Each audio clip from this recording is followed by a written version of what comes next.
For 8 years, my parents told everyone I disappeared after I stopped sending money home. Then they sent my brother to track me down. He knocked on the door, looked past me, and went pale. He backed down the steps, phone at his ear, whispering to our mother that she needed to see this because I never told them the truth. The heavy pounding on my front door started exactly at 7 in the morning. It was not a polite knock. It was the aggressive, entitled hammering of someone who believed they owned whatever space they walked into. I stood in the center of my kitchen, holding a warm cup of espresso. I wore a pure silk emerald robe that draped down to the heated marble floor. Behind me, floor-to-ceiling windows showcased a breathtaking panoramic view of the Atlanta skyline. This $15 million penthouse spanned 3 floors, and it was my sanctuary. No one ever knocked on that door because the private elevator required a retinal scan to even access this floor. The pounding echoed again, louder this time. I walked over to the security monitor mounted on the wall. High-definition cameras showed a man sweating through a cheap designer suit pacing back and forth in the private vestibule. It was Jamal, my older brother, the golden child of the Davis family. I had not seen him in 8 years. He looked exactly the same, just slightly more desperate. I pressed the intercom button and asked how he got up here. His head snapped toward the hidden speaker. His voice dripped with that familiar, arrogant tone I had spent my entire childhood trying to escape. He told me to stop hiding and open the door right now. He said Mom and Dad hired a private investigator to track down my tax records, and they knew I worked in this building. He explained that he talked his way past the lobby concierge by saying he was here to see the cleaning staff. He ordered me to open the door before he got me fired from whatever little maid service I was running. I took a slow sip of my espresso. He actually thought I was scrubbing toilets in the building I owned. The audacity was almost poetic. I tapped the wall panel, and the heavy mahogany door clicked unlocked and swung open on silent hinges. Jamal pushed his way inside without taking off his shoes. He marched right past the foyer but stopped dead in his tracks when he hit the main living area. His eyes darted from the custom floating staircase to the massive crystal chandelier, and finally to the original contemporary artwork hanging on the walls. He looked at me standing there in my silk robe holding a ceramic cup that cost more than his car payment. He blinked rapidly, trying to process the wealth surrounding him. He clearly expected to find me in a cramped utility closet holding a mop. Instead, he was standing in a fortress of absolute luxury. He stammered, asking what this place was, and his voice completely lost its aggressive edge. He asked if I was house-sitting for a billionaire and demanded I call the owner out right now so he could speak to them about getting an advance on my salary. I set my cup down on the polished black granite island and told him I am the owner and asked what he wanted. He let out a sharp, forced laugh, waving his hand dismissively.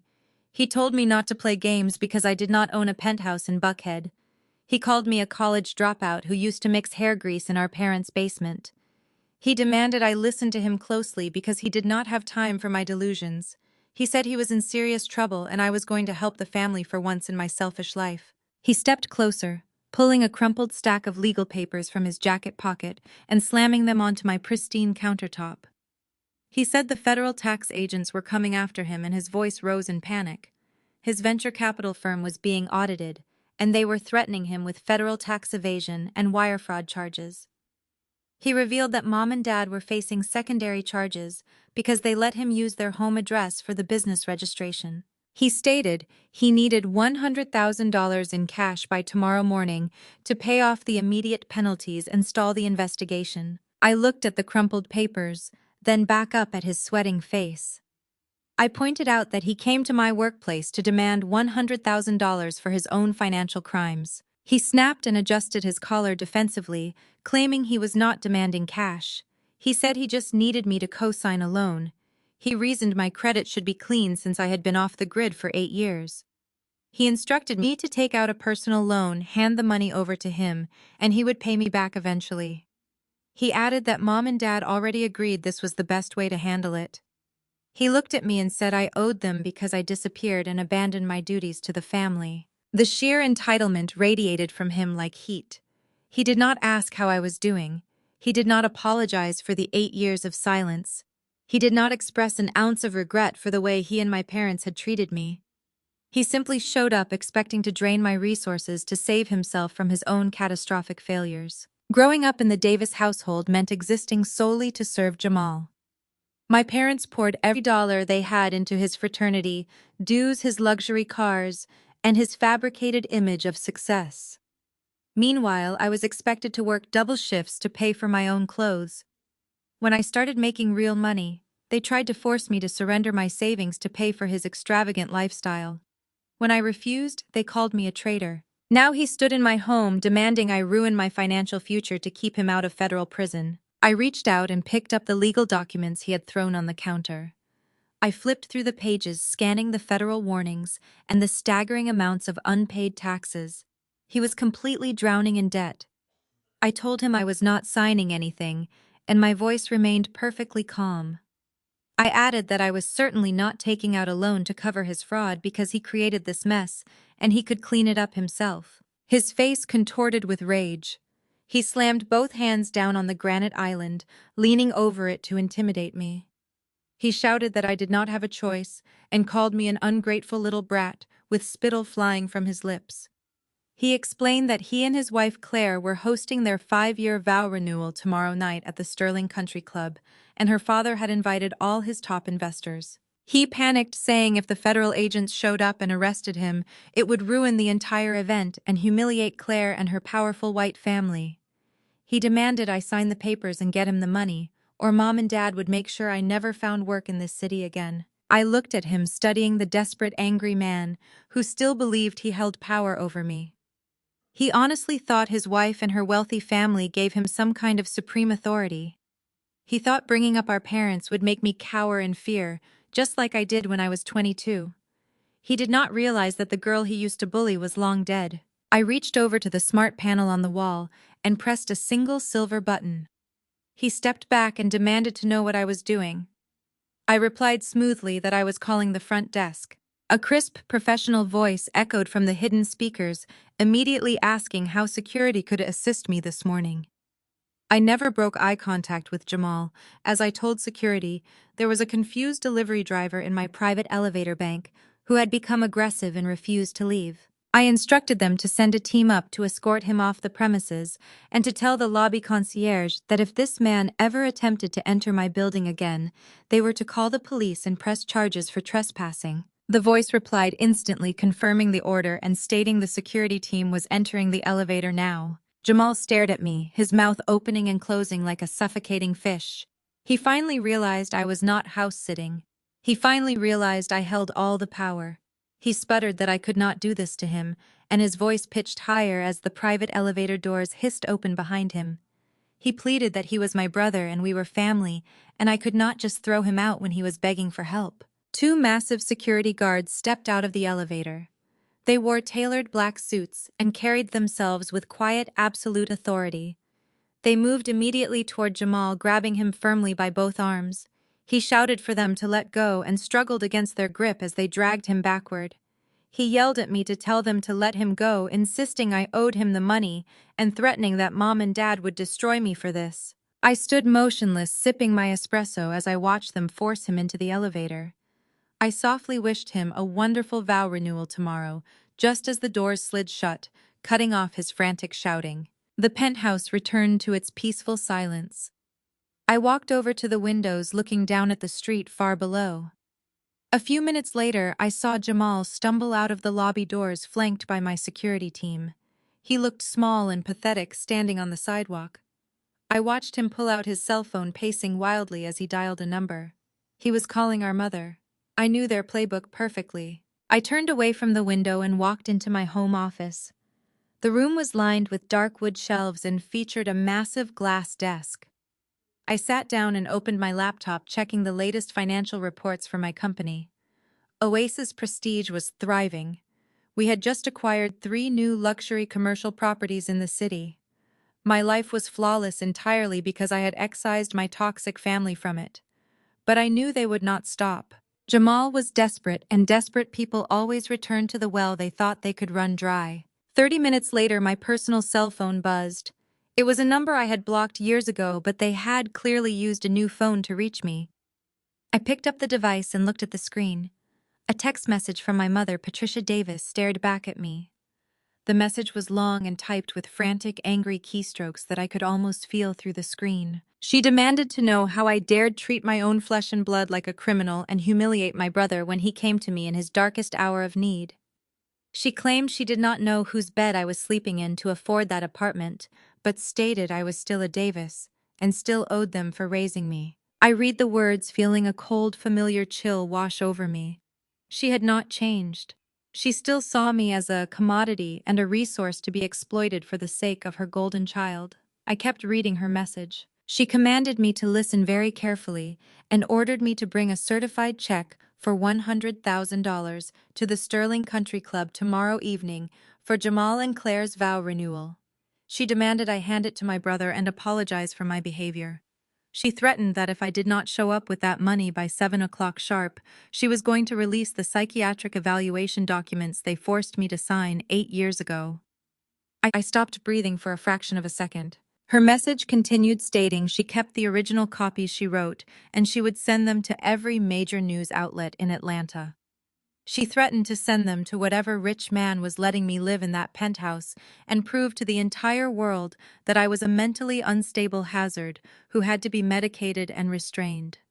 She promised they would ruin my reputation and destroy whatever fake life I had built if I did not show up at the country club tomorrow with the money. I set the phone face down on the glass desk. 8 years ago, when I started making my first real profits from my business, they tried to force me to sign my intellectual property over to Jamal. When I fought back, they locked me in the house and hired a corrupt family doctor to write a fabricated psychiatric evaluation, claiming I was experiencing a severe manic episode and could not manage my own finances. They heavily medicated me and tried to secure legal conservatorship over my life. I had to escape in the middle of the night, leaving with nothing but the clothes on my back and a hidden laptop. They had used that threat to silence me then. They thought the threat of exposing me as mentally unstable would still work now. They thought I would cower in fear of losing my social standing. They did not realize that I was no longer a frightened 24-year-old girl trying to protect a fragile startup. I was the founder and chief executive officer of a billion-dollar real estate holding firm. I did not just have money. I had unlimited, unchecked power. I picked up my phone and drafted a response to my mother, keeping it brief and perfectly polite. I told her I would be at the country club tomorrow night and to tell Jamal I would have his check ready. I hit send and smiled. I opened my contacts and dialed my lead corporate counsel, who also happened to be my fiancé. Elias answered on the first ring, his voice a deep, reassuring rumble. He wished me a good morning and said he thought I was taking the day off to relax. I replied that there was a change of plans and my voice remained steady and cold. I told him I needed him to expedite the acquisition paperwork for the Sterling Country Club, and I wanted the deed transferred fully into the Oasis Prestige Holding Company by tomorrow afternoon. Elias paused and reminded me we were scheduled to finalize that buyout next month. He noted that pushing it through by tomorrow would cost an extra premium and asked if everything was all right. I stood up and walked back to the floor-to-ceiling windows, telling him everything was perfect. I explained that my parents and my brother just invited me to a party at the club tomorrow night because they thought they were going to extort $100,000 from me. I told him I wanted to make sure I greeted them properly as the new owner of the building. I could hear the slow, dangerous smile forming in his voice as he promised to have the final contracts on my desk by 3 o'clock today.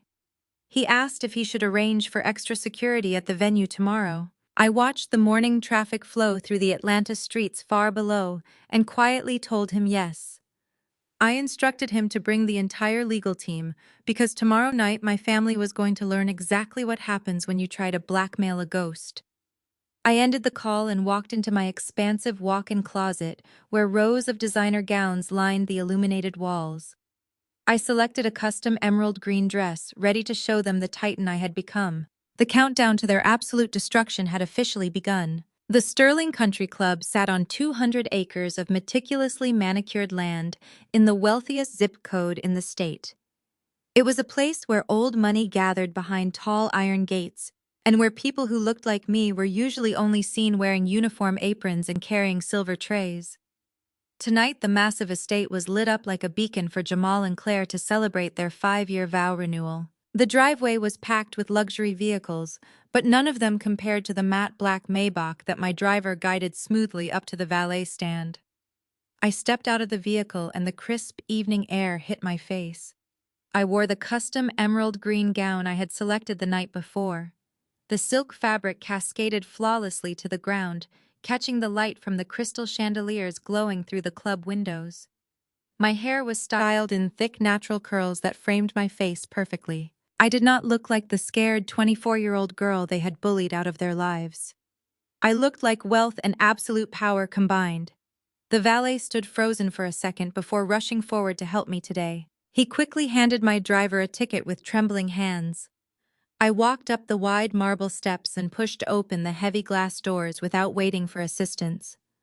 The main ballroom was a sea of pastel designer dresses and perfectly tailored suits. Waiters drifted silently through the massive crowd, carrying flutes of incredibly expensive champagne on polished silver platters. Laughter and soft jazz music echoed off the vaulted ceilings, creating a symphony of wealthy indulgence. I stepped into the room and the conversations nearest to the door began to fade almost instantly. Eyes darted toward me, examining my presence. I knew exactly what they were thinking as they stared. They were wondering who this confident black woman was and who had allowed her past the strict front desk security. I scanned the massive room, searching the crowd for my family members. It did not take long to find them holding court near the center. Jamal was standing near a towering champagne fountain, looking incredibly pleased with himself. Next to him was Claire. She wore a white beaded dress that looked much more suited for a bridal runway than a simple anniversary party among friends and family here tonight with us. Her blonde hair was pinned up in an elaborate twist, and she wore a heavy diamond necklace that I knew my brother could not actually afford on his own. As soon as Claire spotted me entering the room, her fake smile tightened. She whispered something quickly to Jamal, who suddenly looked like he wanted to hide behind the massive ice sculpture. Claire handed her crystal glass to a passing waiter and marched directly toward me. Her expensive heels clicked sharply against the marble floor, echoing her obvious irritation. She greeted me with a high-pitched, overly enthusiastic voice that completely failed to reach her cold blue eyes. She said she was so incredibly surprised I actually showed up tonight. She leaned in to give me a fake air hug, making absolutely sure not to let her dress touch my emerald gown. She stepped back and looked me up and down with a highly calculated and deeply condescending gaze. She stated that Jamal told her I was running some little internet hair braiding hustle in the inner city. She told me she was so glad I managed to rent such a nice dress for this evening right now with us today. She reached out and patted my arm softly, as if she were comforting a desperate charity case. She advised me to stay near the back buffet and politely requested that I not speak to her father and his wealthy investors. She claimed they were very traditional gentlemen and were not really used to loud and aggressive personalities invading their private spaces. I looked at my white sister-in-law, silently absorbing the blatant racism wrapped carefully in fake Southern hospitality. 8 years ago, her subtle verbal jabs used to make me question my own worth. She used to make me feel like I was trespassing in a space that was entirely too good for me. Now her predictable words just sounded incredibly pathetic. I kept my voice perfectly smooth and deeply pleasant as I replied. I thanked her for her concern and told her she did not need to worry about me making a scene tonight. I mentioned that I was just here to handle a quick business transaction, and then I would leave her to enjoy the party she so desperately needed to be flawless. Claire narrowed her eyes, trying to figure out my meaning right now perfectly today. Before she could formulate a response, my parents materialized from the crowded dance floor. My mother, Patricia, wore an ostentatious silver gown that screamed desperately for attention. My father, Winston, walked quickly beside her, looking tense and eager to please the wealthy white guests surrounding him. My mother grabbed my elbow with a grip tight enough to leave dark bruises. She pulled me away from Claire and hissed angrily under her breath, demanding to know if I brought the money she asked for. She did not say hello or welcome me. She did not ask how I had been for the past 8 years. Her only concern was the cash she needed to save her golden child. My father stepped in very close, intentionally blocking me from the view of the other elite guests. He ordered me to hand over the check right now without causing any trouble. He pointed across the large room toward a group of older men smoking expensive cigars.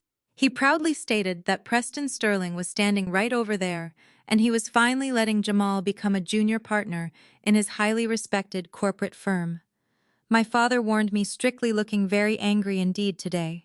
He told me not to embarrass him in front of Preston under any circumstances. He insisted I owed them this money for disappearing and being a constant disgrace to the family name. I looked closely at the two people who were originally supposed to protect and nurture me. I saw the desperate consuming greed in my mother's eyes and the pathetic need for upper-class validation in my father's rigid posture. They had sold their souls and abandoned their daughter just to rub elbows with people who would never truly respect them. Jamal hurried over quickly, joining the family ambush. He was sweating heavily again despite the powerful air conditioning flowing through the ballroom. He demanded I give him the money immediately so he could pay off the federal auditors before Monday morning. He reminded me of the threat, saying Mom had the fake medical files ready to send to the local press if I tried to back out now. He told me to stop stalling and pay what I owed him. I took a slow, deep breath. The jazz music continued to play softly, and the wealthy guests continued to laugh, completely unaware of everything going on here today. I reached gracefully into my designer clutch. I did not pull out a standard paper checkbook like they expected.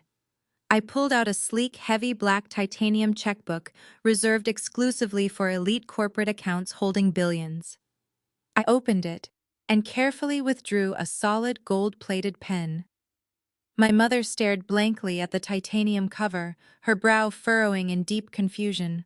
I ignored her completely and wrote out the check for exactly $100,000. I signed my name with slow, deliberate strokes, making sure every single letter was absolutely perfect. I tore the thick check from the binding and held it out toward my brother. Jamal snatched it out of my hand so fast he nearly tore the expensive paper in half. He stared down at the written amount, and a massive, greedy grin spread across his face.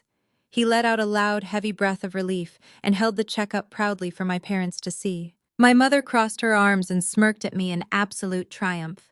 She told me it was about time I learned my proper place and contributed to the success of the real breadwinner in our family right now today completely. My father adjusted his silk tie, puffing out his chest with restored arrogance. He told me I could stay and eat some of the cheap appetizers, but reminded me to leave before the speeches started so I would not ruin their perfect family photos. They looked so incredibly proud of themselves in that moment. They truly believed they had won the ultimate victory. They thought they had forced the runaway black sheep back into submission, using the very trauma they had inflicted on her 8 years ago. I smiled at them. It was a cold, deeply detached smile that caused my brother to hesitate for just a fraction of a second. I told them they were very welcome. I expressed my sincere hope that the $100,000 would go a very long way in settling their outstanding debts tonight. Claire walked back over quickly, looping her thin arm firmly through Jamal's. She saw the large check in his hand and beamed with delight. She told me she knew I would do the right thing and support her husband. She patted Jamal's chest and loudly announced to my parents that her wealthy father was coming over to see us. Preston Sterling slowly approached our small group. He was a tall, imposing man with graying hair and an incredibly arrogant stride. He carried a crystal glass of fine bourbon and looked at my family like we were lowly employees who had just performed a satisfactory task for him. He stopped directly in front of us, and his gaze slid over me with blatant, undisguised disdain. He asked Claire if this was the sister who had the little behavioral problems in the past. He did not even wait for an answer. He looked at my father and said he was glad Winston finally got his messy house in order. He stated firmly that the Sterling family did not ever associate with emotional instability or financial liability. He took a slow sip of his bourbon and told Jamal that as long as the tax issues were quietly resolved by tomorrow morning, they could proceed with the junior partnership. My father nodded eagerly, practically bowing in submission to the man. He assured Preston that everything was completely handled and the money was firmly secured. He pointed to the check in Jamal's hand as absolute proof of their total compliance today, here right now. Preston chuckled, a deep rumbling sound of pure condescension. He looked at me and said it was good I finally learned how to be useful to my betters. He suggested I run along now because this section of the club was reserved for elite VIP members only. I stood my ground firmly. I did not shrink away, and I did not lower my eyes. Suddenly, the heavy wooden doors at the back of the massive ballroom swung open loudly. The live music abruptly stopped playing. At the front of the group was Elias, my fiancé, and lead corporate counsel. Right beside Elias was the general manager of the Sterling Country Club, a man named Harrison, who usually catered to Preston's every single whim. Preston noticed the sudden commotion and his face turned bright red with immediate, uncontrollable anger. He stepped up to gloat, demanding Harrison remove these people, but the general manager rushed over, completely ignoring Preston, and bowed deeply to me. Harrison spoke loudly. Ms. Davis, the acquisition paperwork for the club just cleared. You are officially the sole owner. Shall I proceed with revoking the Sterling family membership due to unpaid dues as you requested tonight right now? Harrison stood perfectly straight as he waited for my command. The silence in the ballroom was absolute. Preston Sterling stared at the general manager, as if the man had just spoken a foreign language. He asked Harrison to repeat himself, his voice shaking with a mixture of deep confusion and building rage. I did not let Harrison answer. I stepped forward and told Preston that my check for $100,000 was not a charitable donation to my brother. I explained that it was the exact amount required to clear the club's outstanding liabilities. I told him that buying the debt legally gave my holding company the right to foreclose on the shares of delinquent members. I looked directly at Claire and Jamal and stated that the Sterling family had not paid their premium membership dues in over 18 months. My mother let out a sharp gasp, clutching my father's arm. She demanded to know what I was talking about and insisted that Jamal and Claire were incredibly wealthy. I kept my eyes on Preston as I explained that his son-in-law was completely broke, and apparently the Sterling family was too. I told Preston that his status as a Southern gentleman was funded by empty credit and hollow promises. I instructed Harrison to proceed with revoking their membership immediately. Preston turned a deep shade of crimson. He shouted that I could not do this, and claimed he built the foundation of this club. He threatened to sue me and destroy my entire life. Elias stepped smoothly to my side and crossed his arms. He calmly informed Preston that trespassing on private property owned by Oasis Prestige was a criminal offense. He stated that if they did not leave peacefully, he would have the local authorities arrest them for causing a public disturbance. Claire burst into dramatic tears, clinging to Jamal's arm. She begged her father to do something to stop me, but Preston was completely powerless. My father Winston tried to intervene. He stepped toward me with his hands raised, pleading with me to be reasonable and remember that we were family. I looked at the man who had gladly offered me up as a sacrificial lamb just minutes ago. I told him we stopped being family the moment he tried to extort me to impress a man who openly despised our race. I turned to the security team standing by the doors and gave them a simple nod. The guards moved in quickly, surrounding my parents, my brother, and his white in-laws. They escorted them across the marble floor toward the exit. The elite guests whispered and pointed as the formerly untouchable Sterling family and their desperate accomplices were marched out the front doors. I watched them go, feeling a profound sense of closure. But the peace was only temporary. I knew my father and Preston would not accept public humiliation without plotting a severe retaliation. The massive oak doors of the country club swung shut with a loud, definitive thud, sealing them outside in the cool night air. I stood alone in the grand foyer, taking a slow, deep breath as the tension left my shoulders. The opulent crystal chandeliers above me seemed to shine just a little bit brighter now that the toxic energy had been forcefully removed from my property. I walked over to the large bay windows and watched the valet rush to bring them their vehicles. They looked so incredibly small and powerless out there in the dark. For the first time in my entire life, I did not feel a single ounce of guilt for their misery. The war was far from over. This was merely the opening battle in a long, drawn-out conflict that would test everything I had built over the last 8 years. I walked back toward the main ballroom, ready to enjoy the rest of my evening in absolute peace. I needed to rest and prepare my mind, because tomorrow the real corporate bloodshed would finally begin. The retaliation began the very next morning. Preston Sterling and my father met in a private office downtown, fueled by mutual hatred and a desperate need to reclaim their shattered pride. Preston paced the floor, demanding to know how a girl they had discarded managed to acquire a billion-dollar real estate empire. My father sat in a leather chair, sweating profusely as he tried to formulate a plan to appease his angry investor. Winston knew that if he did not fix this, Preston would cancel the junior partnership and ruin Jamal's entire career. My father reached into his worn briefcase and pulled out a faded manila folder. He told Preston that he might have a way to take everything back.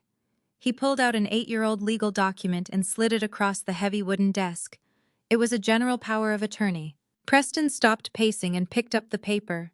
He read the fine print, his eyes widening with malicious delight.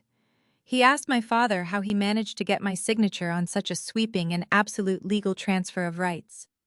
My father looked down, lacking any ounce of parental guilt, as he explained the dark truth. He told Preston that 8 years ago, when I first started making money, they realized I was not going to hand it over to Jamal. I explained that they hired a corrupt family doctor to declare me mentally unstable. They heavily medicated me with sedatives and forced me to sign the power of attorney while I was barely conscious. My father assured Preston that the document was never legally revoked because I had fled the state in the middle of the night before they could finalize the conservatorship. He claimed the signature was completely valid and notarized. Preston smiled a wicked and triumphant smile. He told my father that this was exactly the weapon they needed to completely absorb Oasis prestige. He bragged about his deep connections with the major banking executives in Atlanta.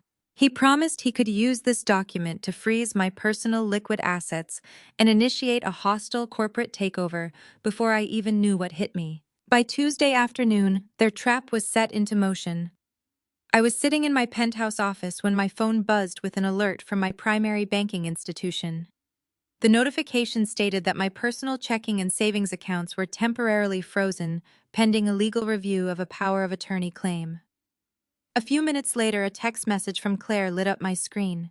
She clearly could not resist the urge to gloat over my supposed downfall. I opened the message and read her racist taunts. She wrote that money in the hands of a ghetto girl always burns up eventually. She thanked me for building such a beautiful empire and called me sweetheart. She boasted that her father was using my own signature to absorb Oasis prestige tomorrow morning, and promised they would enjoy spending every single dime of my hard-earned wealth. I stared at the glowing screen. They had actually done it. They had used the darkest, most traumatic moment of my life as a weapon to steal my company. I knew they would try something desperate, but seeing the confirmation made my blood run cold. I immediately put my acting skills to use. I needed them to believe they had completely destroyed me. I needed them to feel invincible so they would walk blindly into the snare I had spent 5 years meticulously building. I picked up my phone and began calling my brother rapidly. I left frantic voicemails begging him to tell Dad to stop the asset freeze. I cried into the receiver, pleading with him not to take my company away. I texted my mother asking how she could let them do this to her own daughter. I ignored calls from my own legal department, allowing the narrative of my complete panic to spread through the corporate grapevine. Jamal took the bait instantly. Within an hour, he was bragging on his social media accounts. He posted a photo of himself wearing a custom-tailored suit standing outside the Sterling corporate headquarters. The caption announced that he was incredibly blessed to be taking over as the new chief executive officer of Oasis Prestige. He claimed that managing such a massive real estate portfolio was a heavy burden, but he was ready to step up and lead the family legacy to new heights. I was celebrating a victory that did not actually exist. He was so blinded by his own arrogance and greed that he failed to look beneath the surface of the accounts they were absorbing. My frantic calls and desperate text messages only fueled their massive egos. They thought they had finally put the runaway black sheep back in her proper place. They thought they had outsmarted me using a piece of paper signed under heavy medical duress. I sat back in my plush office chair and wiped the fake tears from my eyes. My breathing slowed and a deep calm settled over my entire body. I looked across the room at Elias, who was standing quietly by the door, watching my performance with a look of profound respect. I nodded to him, signaling that the bait was fully taken and the predators were moving in for the kill. I told him it was time to close the trap. The next morning, the Sterling Capital boardroom was filled with an atmosphere of absolute jubilation. Preston Sterling sat at the head of the massive mahogany table smoking a celebratory cigar. Winston and Jamal sat beside him drinking expensive coffee and congratulating each other on a brilliantly executed hostile takeover. They had just signed the final integration contracts, officially absorbing the frozen Oasis Prestige accounts into the Sterling corporate umbrella. Jamal laughed loudly, telling Preston that I had called him crying, begging for my money back. He called me weak and pathetic, claiming I never had the stomach for real corporate warfare. My father nodded in agreement, stating that women simply did not possess the necessary logic to manage billions of dollars. He proudly declared that the money was finally back where it belonged, in the hands of the men who built the family name. They were toasting to their fraudulent success when the heavy glass doors of the boardroom swung open. The room fell silent as Elias walked in. He did not look angry or rushed. He moved with the terrifying calm of a predator who had already secured its prey. He wore a sharp charcoal suit and carried nothing but a small glowing red flash drive in his right hand. Preston stood up immediately, demanding to know who allowed him past the lobby security. He shouted that this was a closed executive meeting and ordered Elias to leave the premises before he called the police. Winston recognized my fiancé and nervously stood up, warning Preston that this man was my lead corporate counsel. Jamal scoffed, calling Elias a glorified paper pusher who was out of a job now that the company belonged to them. Elias ignored their insults completely. He walked slowly to the center of the room, his polished shoes making no sound on the thick, expensive carpet. He stopped directly in front of Preston and looked down at the signed integration contracts resting on the table. He reached out and gently dropped the glowing red flash drive right on top of the freshly signed legal documents. He looked Preston dead in the eye, his voice a smooth, lethal whisper that commanded the entire room. He told Preston that he did not freeze my personal liquid assets today. He explained that they did not absorb the primary operating accounts of Oasis Prestige. Elias leaned forward, resting his hands on the table, and delivered the final crushing blow. He stated clearly that they just locked themselves inside a federal trap. The heavy silence in the boardroom stretched for a long, uncomfortable moment. Preston Sterling stared at the glowing red flash drive resting on the polished mahogany table, his face contorted with absolute outrage. He demanded to know what Elias was talking about and threatened to have him thrown out the window. Jamal laughed nervously, running a hand over his sweating forehead. He told Preston not to listen to a desperate lawyer who just lost his main client. My father, Winston, gripped the edge of the table, looking between the red flash drive and Elias with growing and visible panic today. Elias did not flinch or break eye contact. He slowly unbuttoned his suit jacket and took a seat directly across from Preston. He looked at the three men who thought they had outsmarted a billionaire. He told them they really should have read the fine print before popping open the expensive champagne. He explained that hostile takeovers were always a risky business, especially when you were blinded by pure greed and deep racial prejudice. Preston slammed his fist on the table, causing the expensive coffee cups to rattle loudly. He shouted that he had the best corporate lawyers available anywhere. Preston claimed his legal team had completely verified the integration contracts and verified the frozen accounts holding my liquid assets. He confidently stated that Oasis Prestige was now a subsidiary of Sterling Capital, and there was nothing a street lawyer could do to change that established fact. Elias smiled a calm and terrifying smile. He gently picked up the red flash drive and plugged it into the central console on the boardroom table. Hy told Preston that his lawyers did exactly what they were paid to do. They verified the accounts that were presented to them by my team today. Elias explained that the accounts Preston forcefully absorbed using the forged power of attorney did legally belong to me. But he clarified that they were not the primary operating accounts of Oasis Prestige at all. He stated that they were simply decoy accounts created for this specific moment. Jamal scoffed loudly, crossing his arms over his chest. He argued that decoy accounts did not hold billions of dollars in real estate assets. He claimed they saw the massive portfolio valuations before they signed the final transfer papers. Elias nodded, acknowledging my brother's point with a very polite small smile today. Elias explained that the valuations were completely real, but the underlying structure of the assets was heavily layered. He looked directly at my father. He asked Winston if he remembered what he did 8 years ago when I was 24 years old and heavily medicated. Winston swallowed hard, looking away from Elias and staring at the floor. He mumbled that he was only trying to protect his daughter from making bad business decisions. Elias did not let him hide behind false paternal concern. He raised his voice so it echoed off the boardroom walls with absolute crisp authority today. Elias detailed exactly what happened 8 years ago. He stated that Winston used my social security number to open multiple ghost accounts while I was incapacitated. He explained that my parents used those secret accounts to funnel money into Jamal's failing business ventures. He revealed that Jamal used those ghost accounts to commit widespread federal tax evasion and wire fraud to fund his extravagant lifestyle with Claire. Preston looked at Jamal, his eyes narrowing with deep suspicion and mounting anger. He demanded to know if this was true. Jamal stammered wildly, denying everything and waving his hands around frantically today. Jamal claimed it was a desperate lie to scare them into backing out of the deal. Elias pressed a button on the remote control. The massive flat-screen monitors on the boardroom walls flickered to life. Rows of complex financial data illuminated the dark room. He told Preston that for the past 5 years, I had employed the top forensic accountants in the country.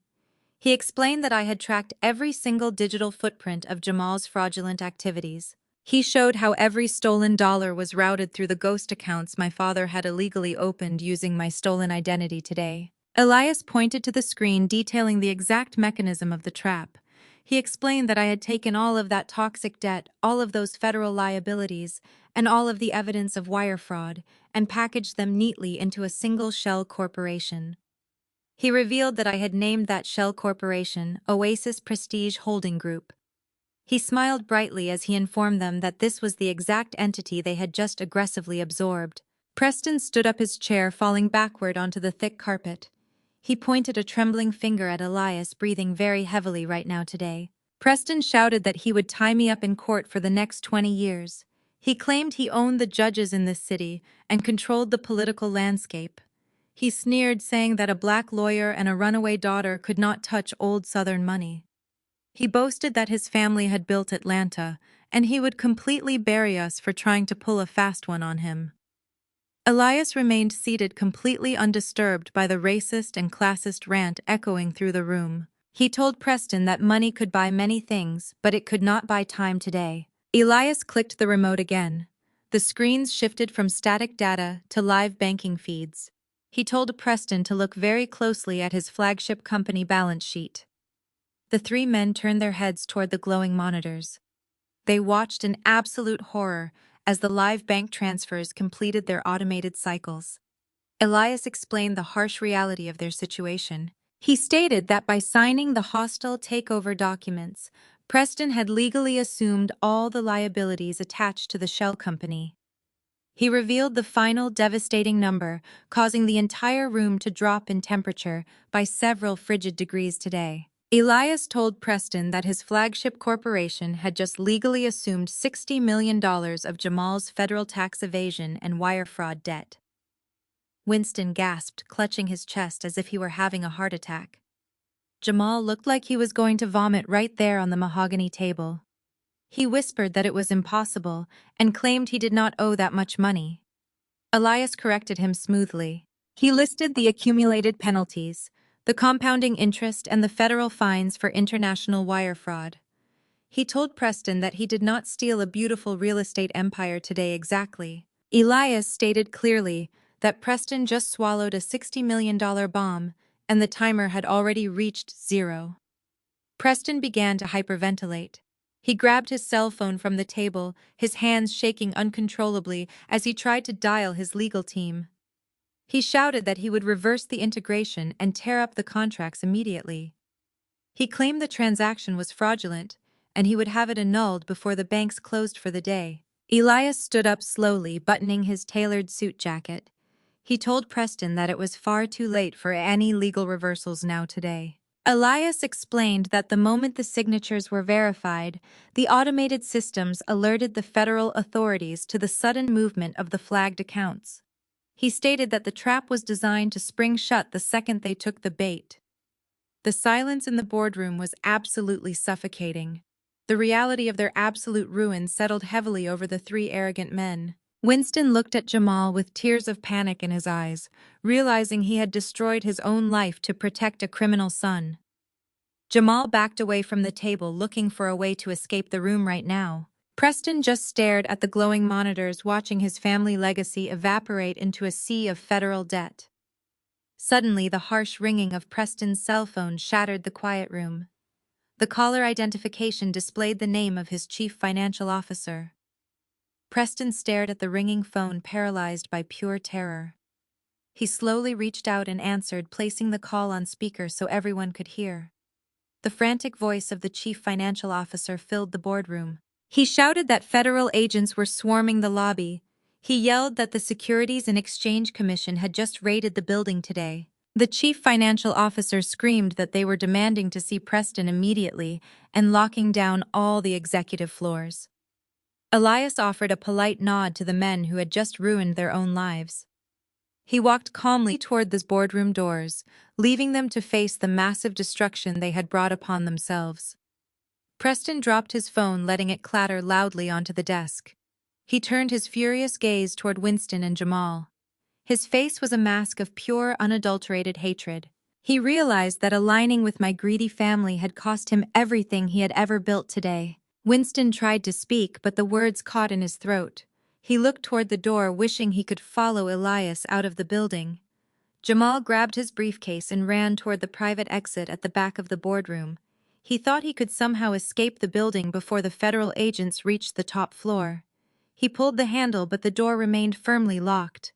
Preston had sealed the executive suite for their private meeting, and now they were all trapped inside together. The sounds of heavy boots marching down the hallway grew louder and more ominous today. The reality of the 8-year betrayal finally caught up to my father. He sank into a chair, burying his face in his hands as he sobbed uncontrollably. He had sacrificed his only daughter to prop up a son who was nothing more than a common thief. Now he would spend the rest of his life paying for that horrific mistake.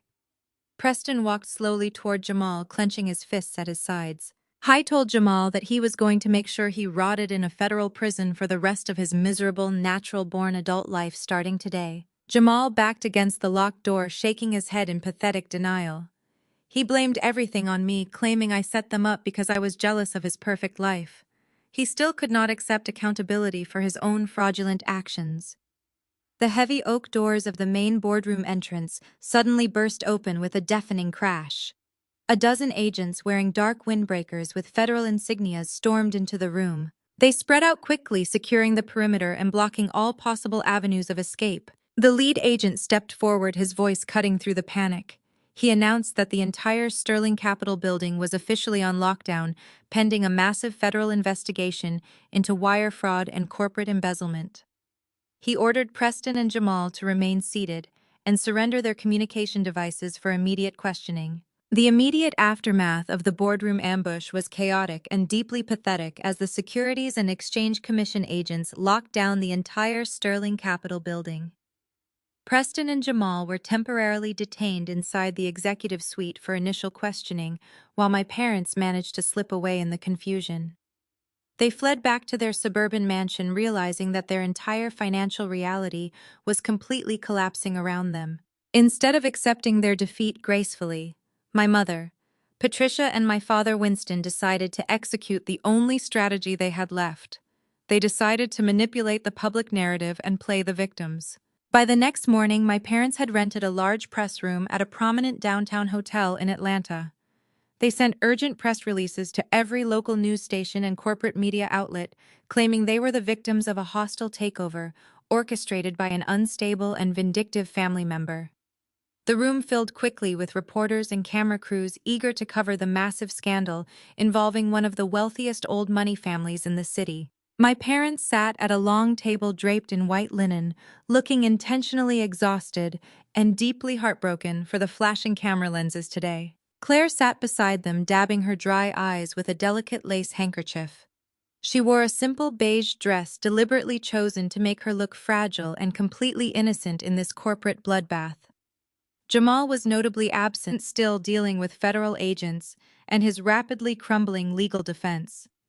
My mother leaned into the microphone first, her voice trembling with perfectly rehearsed sorrow. She told the crowded room that her heart was completely shattered because her own daughter had orchestrated this malicious attack against their family. She claimed they had spent my entire childhood giving me absolutely everything imaginable. Patricia spun a tragic tale about how they had tried so hard to help me through severe mental health struggles when I was younger. She told the reporters that I had always been deeply troubled and prone to erratic and aggressive behavior. She wiped a fake tear from her cheek and stated that I was currently experiencing a massive psychological breakdown. She claimed my actions were driven entirely by unprovoked anger and deep-seated jealousy toward my highly successful brother. She looked directly into the television cameras, pleading with me to seek psychiatric help and return home safely. Winston took the microphone next, nodding solemnly in agreement with my mother. He told the press that he had spent his entire life building a legacy to provide for his children. He stated that I had manipulated my way into wealth and was now using my resources to unlawfully attack the innocent Sterling family out of pure spite. He claimed the hostile takeover was completely illegal and they were working with federal authorities to reverse the damage caused by my supposed mental instability. He presented himself as a loving father who was just trying to protect his troubled daughter. Then Claire leaned forward to speak, and the entire room grew very quiet to hear the perspective of the wealthy white daughter-in-law. She let out a soft, calculated sob before she began her performance. She told the media that she had always tried to welcome me into her family with open arms and an open heart. She claimed she had done absolutely everything in her power to be a good sister to me, but I constantly rejected her kindness. She stated that I harbored deep feelings of reverse racism because she came from old Southern money. Claire looked down at her hands, presenting the ultimate picture of a wounded and misunderstood victim. She told the reporters that I deeply resented her beautiful marriage to Jamal. She claimed I could not stand the fact that my brother had found true love and happiness with a white woman. She insisted that my entire corporate attack was nothing more than a bitter and jealous vendetta against her personal happiness. The reporters scribbled frantically on their notepads, eating up every single word of the sensational narrative she was feeding them. They loved the dramatic angle of a jealous sister. I stood in the back of the press room, listening to their pathetic lies. I had arrived unnoticed, wearing a sharply tailored crimson business suit that radiated pure authority. I listened calmly as they painted me as an angry, unstable, and racist black woman who was terrorizing her innocent family. They thought they controlled the room, and they thought their performance would ruin my corporate reputation. They truly believed that if they cried loud enough, the world would ignore the massive financial crimes they had committed. I took a slow, deep breath and began walking down the center aisle. The heavy clicking of my heels on the hardwood floor drew the attention of the reporters sitting in the back row. They turned their heads, and the murmur of recognition rippled through the crowd instantly. The journalists parted like the Red Sea, allowing me to walk directly toward the stage. Camera flashes erupted in my face, blindingly bright, as the media realized the villain of the story had just walked into the room. I did not shrink away from the lights, and I did not look angry or unhinged. I looked like a billionaire completely in control tonight. My mother saw me approaching, and her fake tears stopped immediately. Her jaw dropped, and she grabbed my father's arm in sheer panic. Winston stood up from his chair, his face draining of all color as he realized I was not hiding from their public smear campaign. Claire stared at me with wide, terrified eyes, her lace handkerchief slipping from her trembling fingers and falling onto the table. I walked up the short stairs and stepped directly onto the stage. I did not scream or shout or cause a dramatic scene.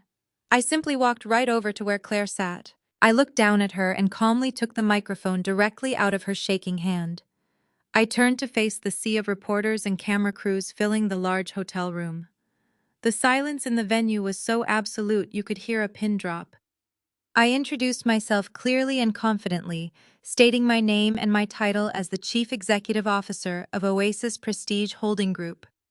I told the media that I had listened to the beautiful and tragic story my family just shared with them. I smiled a very cold and terrifying smile at everyone. I stated that my mother just claimed she supported me through my entire life and only wanted what was best for my mental health. I told the reporters that I believed in transparency and total honesty above all else. I pulled my cell phone from my pocket and held it up for the entire room to see. I announced that I wanted to share a brief piece of audio with them so they could understand exactly what kind of loving support my parents provided. I pressed the play button and held the phone directly up to the microphone. The sharp, angry voice of my mother echoed through the massive speakers, filling the entire room with her exact words from 2 days ago. The recording played loud and clear for every single journalist to hear. They heard my mother threatening to leak my forged psychiatric evaluation to the Atlanta press if I did not bring a $100,000 check to the country club. They heard her promise to ruin my reputation and destroy my life if I did not pay her the extortion money.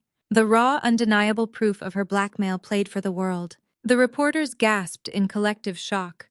The cameras flashed frantically, capturing the absolute horror on my mother's face. Patricia sank back into her chair, covering her mouth with her hands, as she realized her entire public victim narrative had just been completely obliterated in seconds. Winston tried to reach for the microphone to defend her, but I stepped away, keeping it firmly in my grasp. The media immediately started shouting questions, demanding to know if my parents had actively extorted me. They asked if the psychiatric records were completely fabricated to control my finances, as the recording clearly implied. I raised my hand, asking for silence, and the room quieted down, instantly eager to hear my next words. I confirmed that my parents had locked me in a house 8 years ago and forced a corrupt doctor to sign fake medical papers. I told the press that my family used those fake papers to try and steal my early business profits to fund my brother's failing ventures. I stated that I had to run away in the middle of the night to escape their abuse and protect the company I had built completely from the ground up. I turned my attention to Claire, who was shrinking back in her chair, looking like a cornered animal. I told the media that my sister-in-law just claimed I was deeply jealous of her beautiful and perfect marriage to my golden child brother. I looked directly into Claire's terrified blue eyes and let the silence stretch for a long, agonizing moment. I told Claire that her husband had not just been committing massive federal wire fraud and tax evasion. I stated that the stolen money had to go somewhere, and it certainly did not go into her bank. I told Claire that she thought she was living the perfect upper-class life with a man who worshipped the ground she walked on. I explained that she thought she was better than me because she was married to a man who promised her the world and gave her access to elite Southern society. I lowered my voice, but kept the microphone close, ensuring every single person in the room heard my next words perfectly. I asked Claire if she wanted to talk about where the rest of the embezzled money actually went over the last 8 long years. Claire shook her head frantically, her blonde curls falling out of their perfect twist. She whispered for me to stop and begged me not to say another word in front of the cameras. She knew her perfect image was about to be completely destroyed, and she could not handle the public humiliation. But I was not there to offer mercy. They had called a press conference to destroy my life, and I was simply returning the favor with absolute brutal honesty. I told Claire she really should have checked her husband's offshore banking records before she insulted me. I looked at the reporters and announced that my brother Jamal did not lose $60 million in bad business investments alone. I told the room that my team of forensic accountants had traced millions of dollars in embezzled funds to 3 separate offshore accounts. I stated that those accounts were set up to purchase luxury homes and provide monthly living stipends. I paused and looked back at Claire, who was now openly weeping and trembling in her chair. I told her the money was used to fully support Jamal's 3 separate secret families across the country today. The entire press room exploded into absolute chaos. Reporters shouted over each other, trying to ask questions about the secret families and the massive fraud. Camera crews pushed closer to the stage, trying to capture Claire's devastated reaction. My mother screamed at the journalists to stop filming, and my father tried to shield Claire from the blinding camera flashes. I stood in the center of the stage, completely calm, as their entire world burned to ashes around them. The trap I had set was flawless, and the ultimate unmasking of my toxic family was finally fully complete right now. The silence in the press room was heavy and suffocating. Claire stared at me with wide, panicked eyes as my question hung in the air. She shook her head back and forth, refusing to process the magnitude of what I had just implied. She insisted that Jamal spent all his money on their luxury lifestyle in Buckhead and their new mansion. She claimed he was a devoted husband who worked late hours to provide for their beautiful future. She begged me to stop ruining her life in front of the cameras. I did not stop. I turned toward the large projector screen that my parents had set up to display their fake family photos. The screen flickered, and the image of my smiling parents was instantly replaced by a massive spreadsheet of offshore banking transactions. I told the reporters to look closely at the routing numbers and the shell companies listed on the screen. I explained that for the past 5 years, my brother Jamal had been funneling millions of dollars through these untraceable accounts. I stated that the money did not go toward Claire's designer wardrobe or her expensive country club memberships. I looked at Jamal, who was now sweating profusely and looking frantically around the room for a way to escape.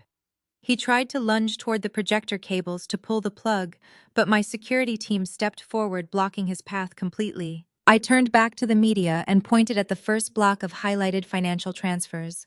I told everyone that the first account paid for a beautiful 4-bedroom house in Miami, Florida.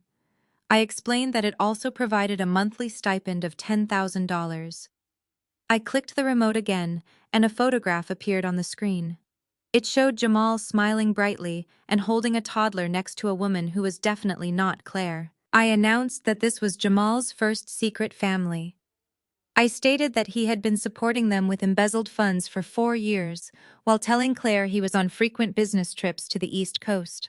The reporters gasped loudly, their cameras clicking wildly to capture the photograph on the screen. Claire let out a strangled sound, covering her mouth with both hands.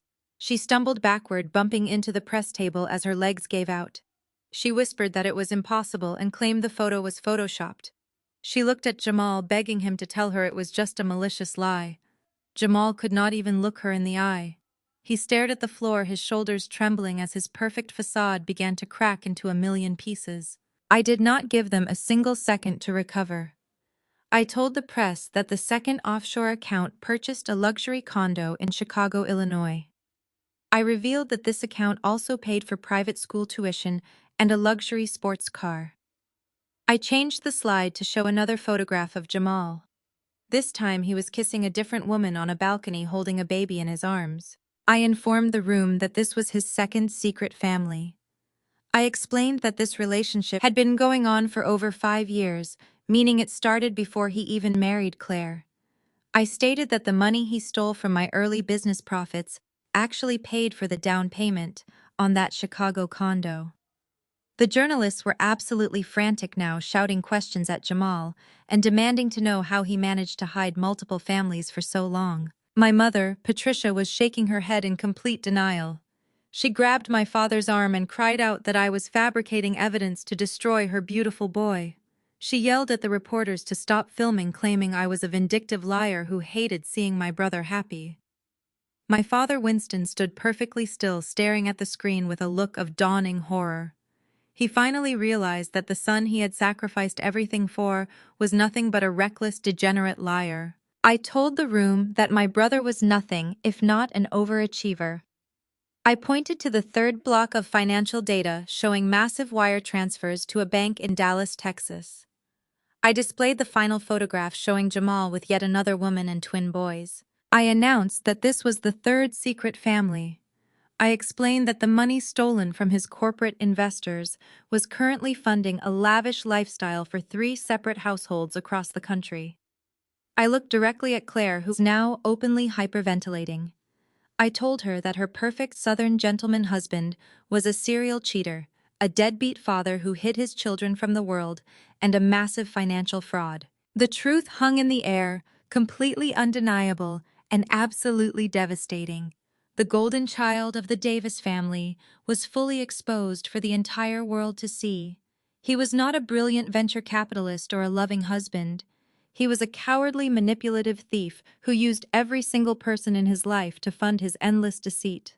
Claire finally snapped. The polite, wealthy Southern belle mask she wore so proudly completely dissolved into raw, uncontrollable fury. She let out a piercing scream that echoed over the chaotic shouting of the journalists.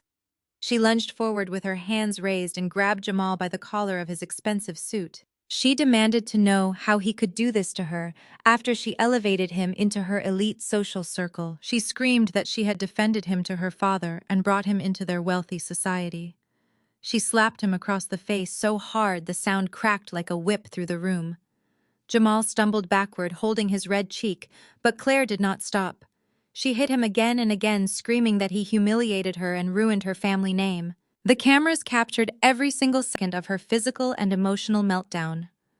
The media watched in absolute fascination as the perfect high society marriage crumbled into a violent screaming match on live television.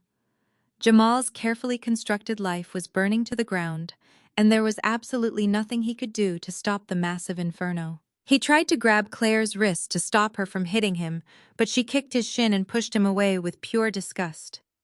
She yelled that she was filing for divorce immediately and promised her father would make sure Jamal rotted in a federal prison cell for the rest of his pathetic life. She turned and ran out of the press room, sobbing hysterically and shoving reporters out of her way as she fled the building. Jamal was left standing alone on the stage, rubbing his bruised face. He looked at my parents silently, begging them for help and protection. He expected them to rally around him just like they always did whenever he made a terrible mistake. He thought they would clean up his mess and find a way to blame me for his catastrophic failures. But the dynamics had fundamentally shifted. Patricia looked at her golden child and finally saw the horrific reality of what he truly was. She realized that Jamal was completely radioactive. He was facing decades in federal prison for wire fraud, and he had just publicly humiliated the powerful Sterling family. She knew that associating with him now would guarantee her own social and financial destruction. My mother made a calculated and immediate pivot. The woman who had just spent 30 minutes telling the media I was an unstable, jealous monster suddenly changed her entire tune. She turned her back on Jamal, completely ignoring his desperate pleas for help. She rushed across the stage toward me, her arms outstretched and her face arranged in a mask of desperate maternal affection. She cried out my name, calling me her sweet baby girl. She reached for my hands, but I stepped back quickly, avoiding her toxic touch. She wept loudly, claiming they had absolutely no idea Jamal was doing these terrible things. She told the reporters that she and my father were completely innocent victims of Jamal's horrible deception. Patricia clasped her hands together and begged me to protect them. She claimed they were just two loving parents who had been manipulated by a bad son. She reminded me that I was their daughter and insisted that family must stick together during times of extreme crisis. She pleaded with me to use my wealth and power to save them from the massive fallout. I looked at the woman who had happily handed me an eviction notice yesterday to please her favorite child. I looked at the mother who had threatened to leak fake psychiatric records to destroy my life just a few hours ago. She did not feel any genuine remorse for how she treated me. She was simply trying to latch onto the nearest lifeboat because her golden ship was currently sinking to the bottom of the ocean. I stared at her with a cold, detached expression that made her frantic pleading slowly fade into terrified silence. I told her she lost the right to call me her baby girl 8 years ago when she locked me in a room and tried to steal my future. I kept my voice perfectly level, ensuring every reporter in the room caught my next words. I told Patricia and Winston that I was not their daughter anymore. I stated clearly that I was not their savior, and I was definitely not their family. I leaned in slightly and delivered the final crushing blow to their pathetic attempts at reconciliation. I told them, I am not your baby, I am your landlord. My parents gasped, falling backward as the harsh reality of their situation finally settled over them. They had sold their souls to protect a son who ruined them, and they had alienated the daughter who actually owned the roof over their heads. They had absolutely nothing left. No money, no social status, and no family. Jamal dropped to his knees on the stage, weeping loudly and clutching his head. He realized his secret families, his fraudulent businesses, and his wealthy marriage were all completely gone. The media continued to film the absolute destruction of the Davis family, capturing every tear and every moment of their profound public humiliation. I stood tall and completely untouched by their misery. I had not yelled or thrown a single tantrum. I had simply presented the undeniable truth and let their own toxic choices destroy them from the inside out. I turned away from my weeping parents and my broken brother, feeling a massive weight lift from my shoulders. Suddenly, a loud, piercing sound cut through the chaotic noise of the press room. The sirens grew louder and more numerous, indicating a massive fleet of law enforcement vehicles converging on the building. The reporters rushed to the windows, pulling back the heavy curtains to look down at the street below. They shouted that dozens of federal vehicles were surrounding the hotel entrances. The flashing red and blue lights illuminated the room, casting eerie shadows across the faces of my terrified family. Jamal scrambled to his feet, his eyes wide with sheer panic. He knew who came for him. My father grabbed my mother's arm, looking for a way to escape the room before the authorities arrived. But there was nowhere left to run. The heavy double doors of the press room slammed open with a force that made the walls vibrate. A dozen federal agents wearing dark jackets with large yellow letters marched directly into the hotel ballroom. The flashing cameras that had just been capturing my mother's desperate tears instantly pivoted toward the entrance. Reporters scrambled out of the way, pushing their chairs aside to clear a wide path for the authorities. The lead agent, a tall man with a stern face and a thick folder in his hands, walked purposefully down the center aisle. He did not look at the media. He kept his eyes locked entirely on the stage, where my ruined family stood frozen in absolute terror. My father, Winston, instinctively took a step backward, knocking into his chair. He looked like a man who had just seen a ghost. My mother, Patricia, stopped reaching for me and covered her mouth with her trembling hands, letting out a low, terrified gasp. She knew that the carefully constructed illusion of her perfect, wealthy family was about to be dismantled by the federal government right in front of the local news stations. Claire backed away toward the edge of the stage, her chest heaving as she tried to distance herself from the incoming disaster. Jamal, who was already on his knees, let out a loud, pathetic whimper. He tried to scramble backward, but there was nowhere left to go. The stage was elevated, and every single exit was currently blocked by armed federal agents. I stood perfectly still, watching the final act of my masterpiece unfold. I did not feel an ounce of pity for any of them. I felt only the deep, profound satisfaction of watching karma arrive on my schedule. The lead agent stepped up onto the stage, his heavy boots thudding against the wooden floorboards. Two other agents immediately flanked him, moving with swift, tactical precision. The lead agent held up a piece of paper and spoke with a voice that commanded absolute silence in the chaotic room. He announced that he had federal arrest warrants for Jamal Davis and Preston Sterling. When Preston Sterling's name echoed through the press room, a collective gasp erupted from the journalists. Preston was not on the stage. He had been standing near the back exit, trying to quietly slip out of the hotel when the raid began. Two agents had already intercepted him by the doors. They firmly grabbed his arms and marched the wealthy real estate developer down the aisle toward the front of the room. Preston was struggling against their grip, his face a deep shade of furious crimson. He was shouting that they had no right to touch him. He claimed he was a pillar of the community and a personal friend of the mayor. He demanded they release him immediately, or he would have their badges by tomorrow morning. The agents completely ignored his arrogant threats. They forced Preston to stand near the stage right below where my family was cowering. The lead agent looked down at the documents in his hand and read the charges aloud for the entire world to hear. He stated that Jamal Davis and Preston Sterling were being placed under arrest for a massive conspiracy to commit corporate wire fraud, international money laundering, and severe tax evasion. Preston stopped struggling for a brief second, his arrogant facade slipping as the reality of the federal charges hit him.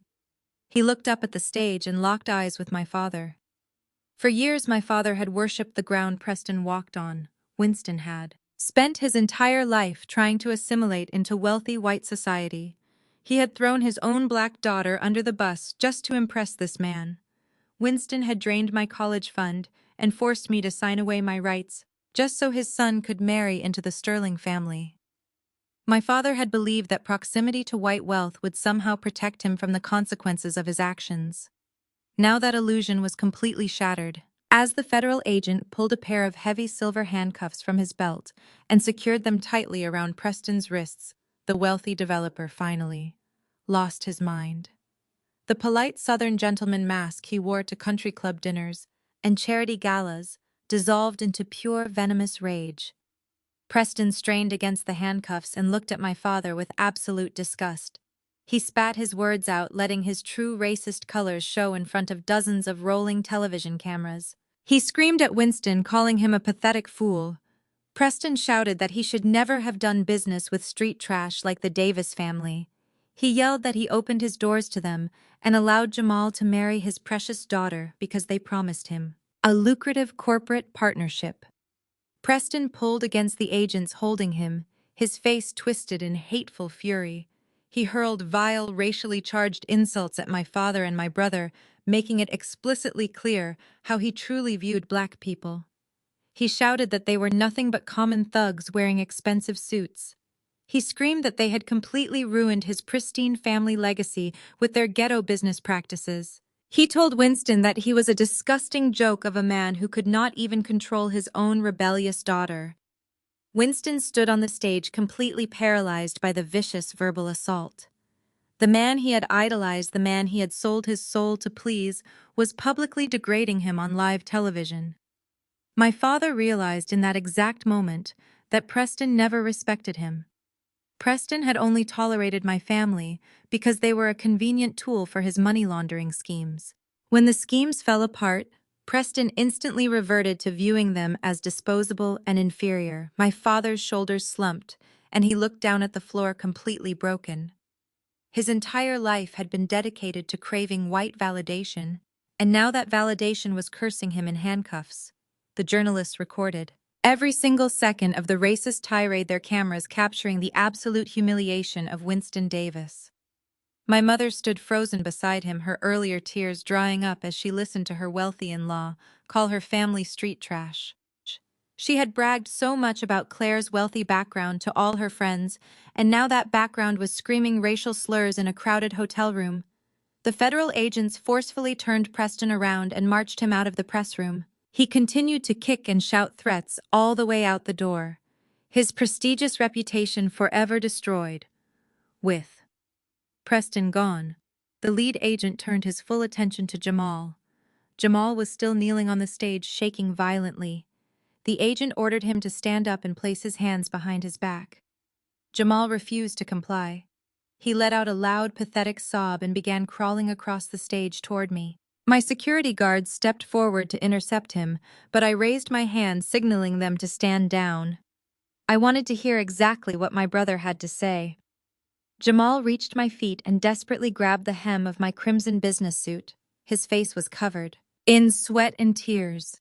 The arrogant golden child who had demanded a $100,000 check from me yesterday was now reduced to a groveling, terrified mess. He looked up at me with wide, pleading eyes. He begged me to help him. He cried that I had the money to pay his bail and hire the best defense lawyers in the country. He promised he would do anything I wanted if I just made this all go away. He clutched my suit fabric tighter, his knuckles turning white. He told me that I could not let them take him away to a federal prison. He reminded me that he was my older brother. He claimed we shared the same blood and that family was supposed to protect each other no matter what. He sobbed, saying he was just trying to provide a good life for his wife and kids, and he made some stupid mistakes, but he did not deserve to be locked in a cage. I looked down at the man who had tormented me for my entire existence. I looked at the brother who had happily spent the money my parents stole from my college savings. I remembered the nights I slept in my freezing car because my parents kicked me out for refusing to give him my startup profits. I remembered the fake psychiatric evaluation he helped arrange to have me declared mentally incompetent. I remembered his smug face at the restaurant yesterday when he told me my coding hobby was bankrupt and tried to extort me for my building. I did not feel a single drop of sympathy for him. I looked down at his terrified face and kept my expression completely stone cold. I did not raise my voice. I spoke with a quiet, lethal precision that carried through the microphone still clipped to my lapel, broadcasting my words to the entire room. I told Jamal that 8 years ago he stole my college tuition to buy Claire's diamond engagement ring while I slept in the back of my rusted car. I reminded him that he smiled while our parents locked me in a room and tried to force me onto heavy sedatives so he could steal my intellectual property. I stated that he had spent his entire life taking everything from me to build his fake empire. I stepped back, forcing him to let go of my suit. I looked down at him and delivered the final crushing blow to his pathetic hopes. I told him that today I bought him a matching set of silver bracelets and a bright orange jumpsuit. I smiled a very small, freezing smile and told him that we were finally completely even. Jamal's eyes widened in absolute despair. He realized in that moment that I was never going to save him. The federal agents stepped onto the stage and grabbed him roughly by the shoulders. They hauled him to his feet, ignoring his loud, desperate wailing. They pulled his arms behind his back, and the sharp click of the metal handcuffs echoed loudly across the quiet stage. Jamal cried out for our mother, begging her to do something. Patricia stepped forward, her hands reaching out toward her golden child, but she stopped before she reached him. She knew there was absolutely nothing she could do. She watched helplessly as the agents marched her favorite son away. He dragged his feet, sobbing and pleading all the way down the aisle until the heavy doors closed behind him. The press room erupted into a frenzy of loud, overlapping voices. The reporters began packing up their heavy equipment, eager to rush back to their news stations and broadcast the spectacular downfall of the Sterling and Davis families. The story was incredible. A massive corporate fraud, a racist unmasking, multiple secret families, and a dramatic arrest all happening live during a press conference. It was the absolute pinnacle of corporate and social destruction. I turned away from the cameras and looked at my parents. They stood alone on the stage, completely isolated and entirely ruined. Winston looked like a hollow, empty shell of a man. His dreams of upper-class acceptance were dead. Patricia looked terrified. Her entire identity was built on being the proud mother of a wealthy, successful son. Now she was simply the mother of a convicted federal felon. Claire was sitting on the floor near the edge of the stage, her perfectly styled blonde hair a messy, tangled nest. She was sobbing quietly into her hands, realizing that her entire life was a massive lie. Her father was going to prison. Her husband was going to prison. She had no money, no assets, and no future. I turned and walked off the stage, leaving them entirely destroyed.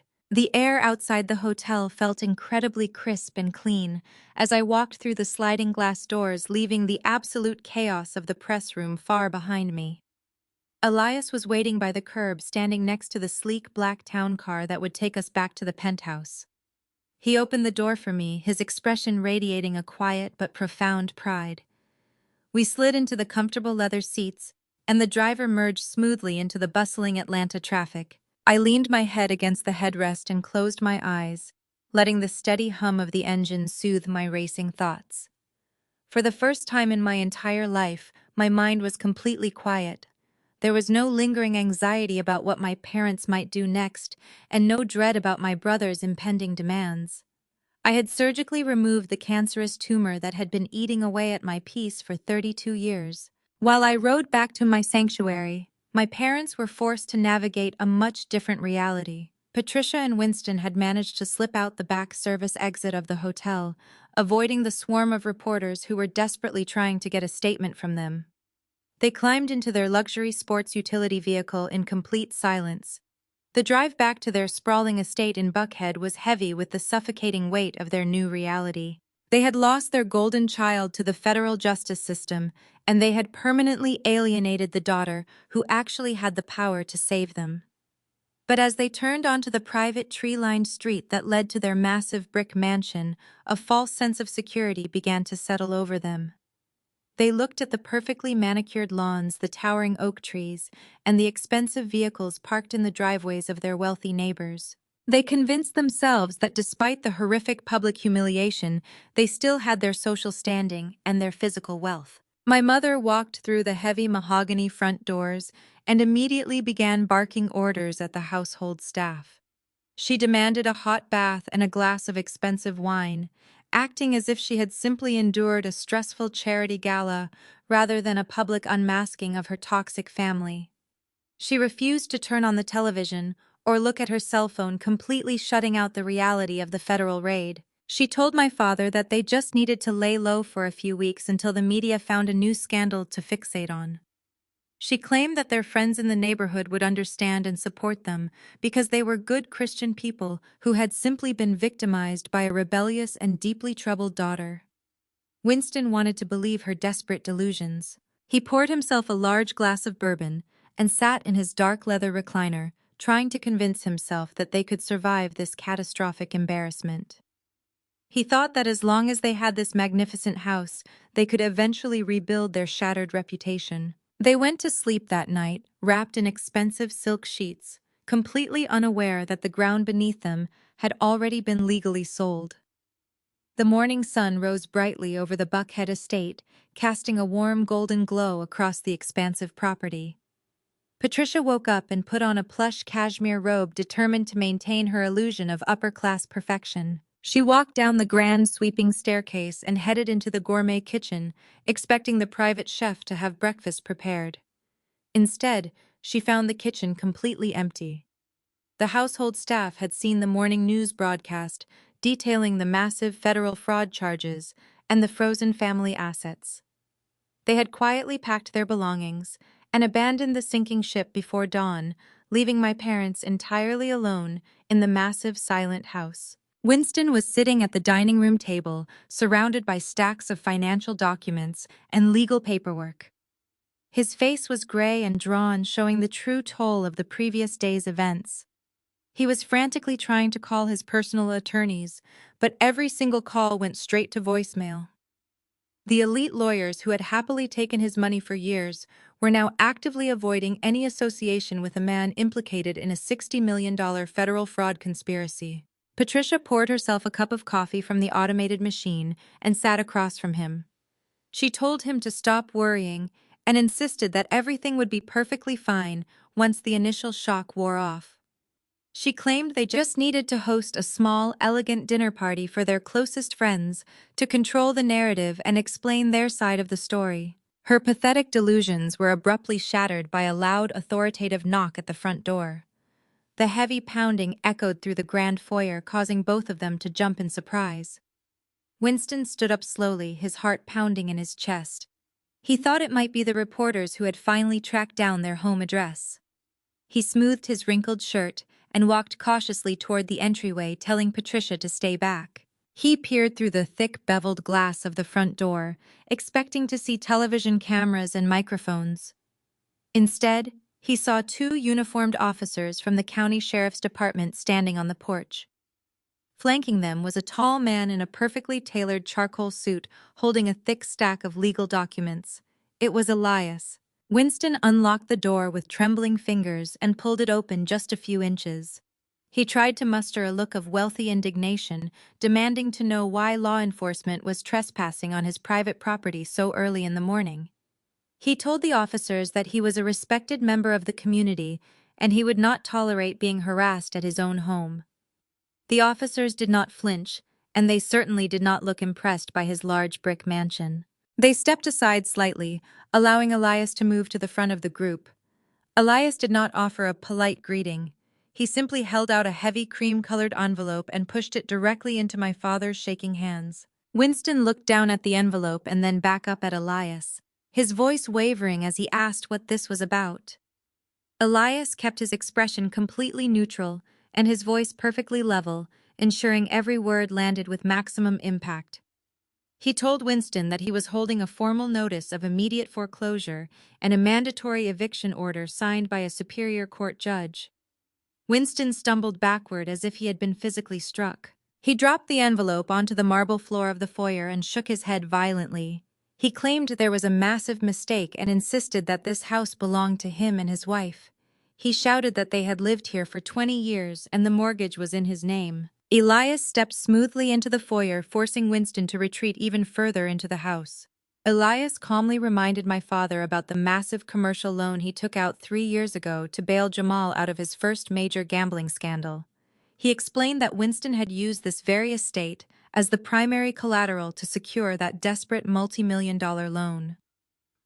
My father swallowed hard, sweat beading on his forehead, as the memories of his terrible financial decisions came rushing back. He stammered that he had arranged a specialized payment plan with the bank and claimed they gave him an extension on the upcoming deadlines. Elias smiled a very cold and precise smile. He corrected my father, explaining that the bank did not hold the debt anymore. He reminded Winston that a shell company called Oasis Prestige Holding Group had purchased the debt in its entirety 30 days ago. Elias stated clearly that the holding group was fully owned and operated by his daughter. He explained that Winston had completely defaulted on the aggressive payment terms established by the new owner of the debt. Because of that default, the holding company was now executing its legal right to seize the collateral property immediately without any further negotiation. Patricia had crept into the hallway to listen to the commotion and let out a blood-curdling scream when she heard the word eviction. She ran forward, pushing past my father and pointing a frantic finger at Elias. She yelled that he was a liar and a thief. She screamed that this was her home and she was a pillar of the Atlanta community. She shouted that nobody had the right to throw her out onto the street like a common criminal. She threatened to call the police, completely ignoring the fact that the sheriff's deputies were already standing right there in her hallway, facilitating the entire process. Elias looked at my mother with absolute detachment. He informed her that the legal grace period had officially expired at midnight. He stated that they had exactly 1 hour to gather their personal clothing and vacate the premises before the locks were changed and the property was secured by the holding company.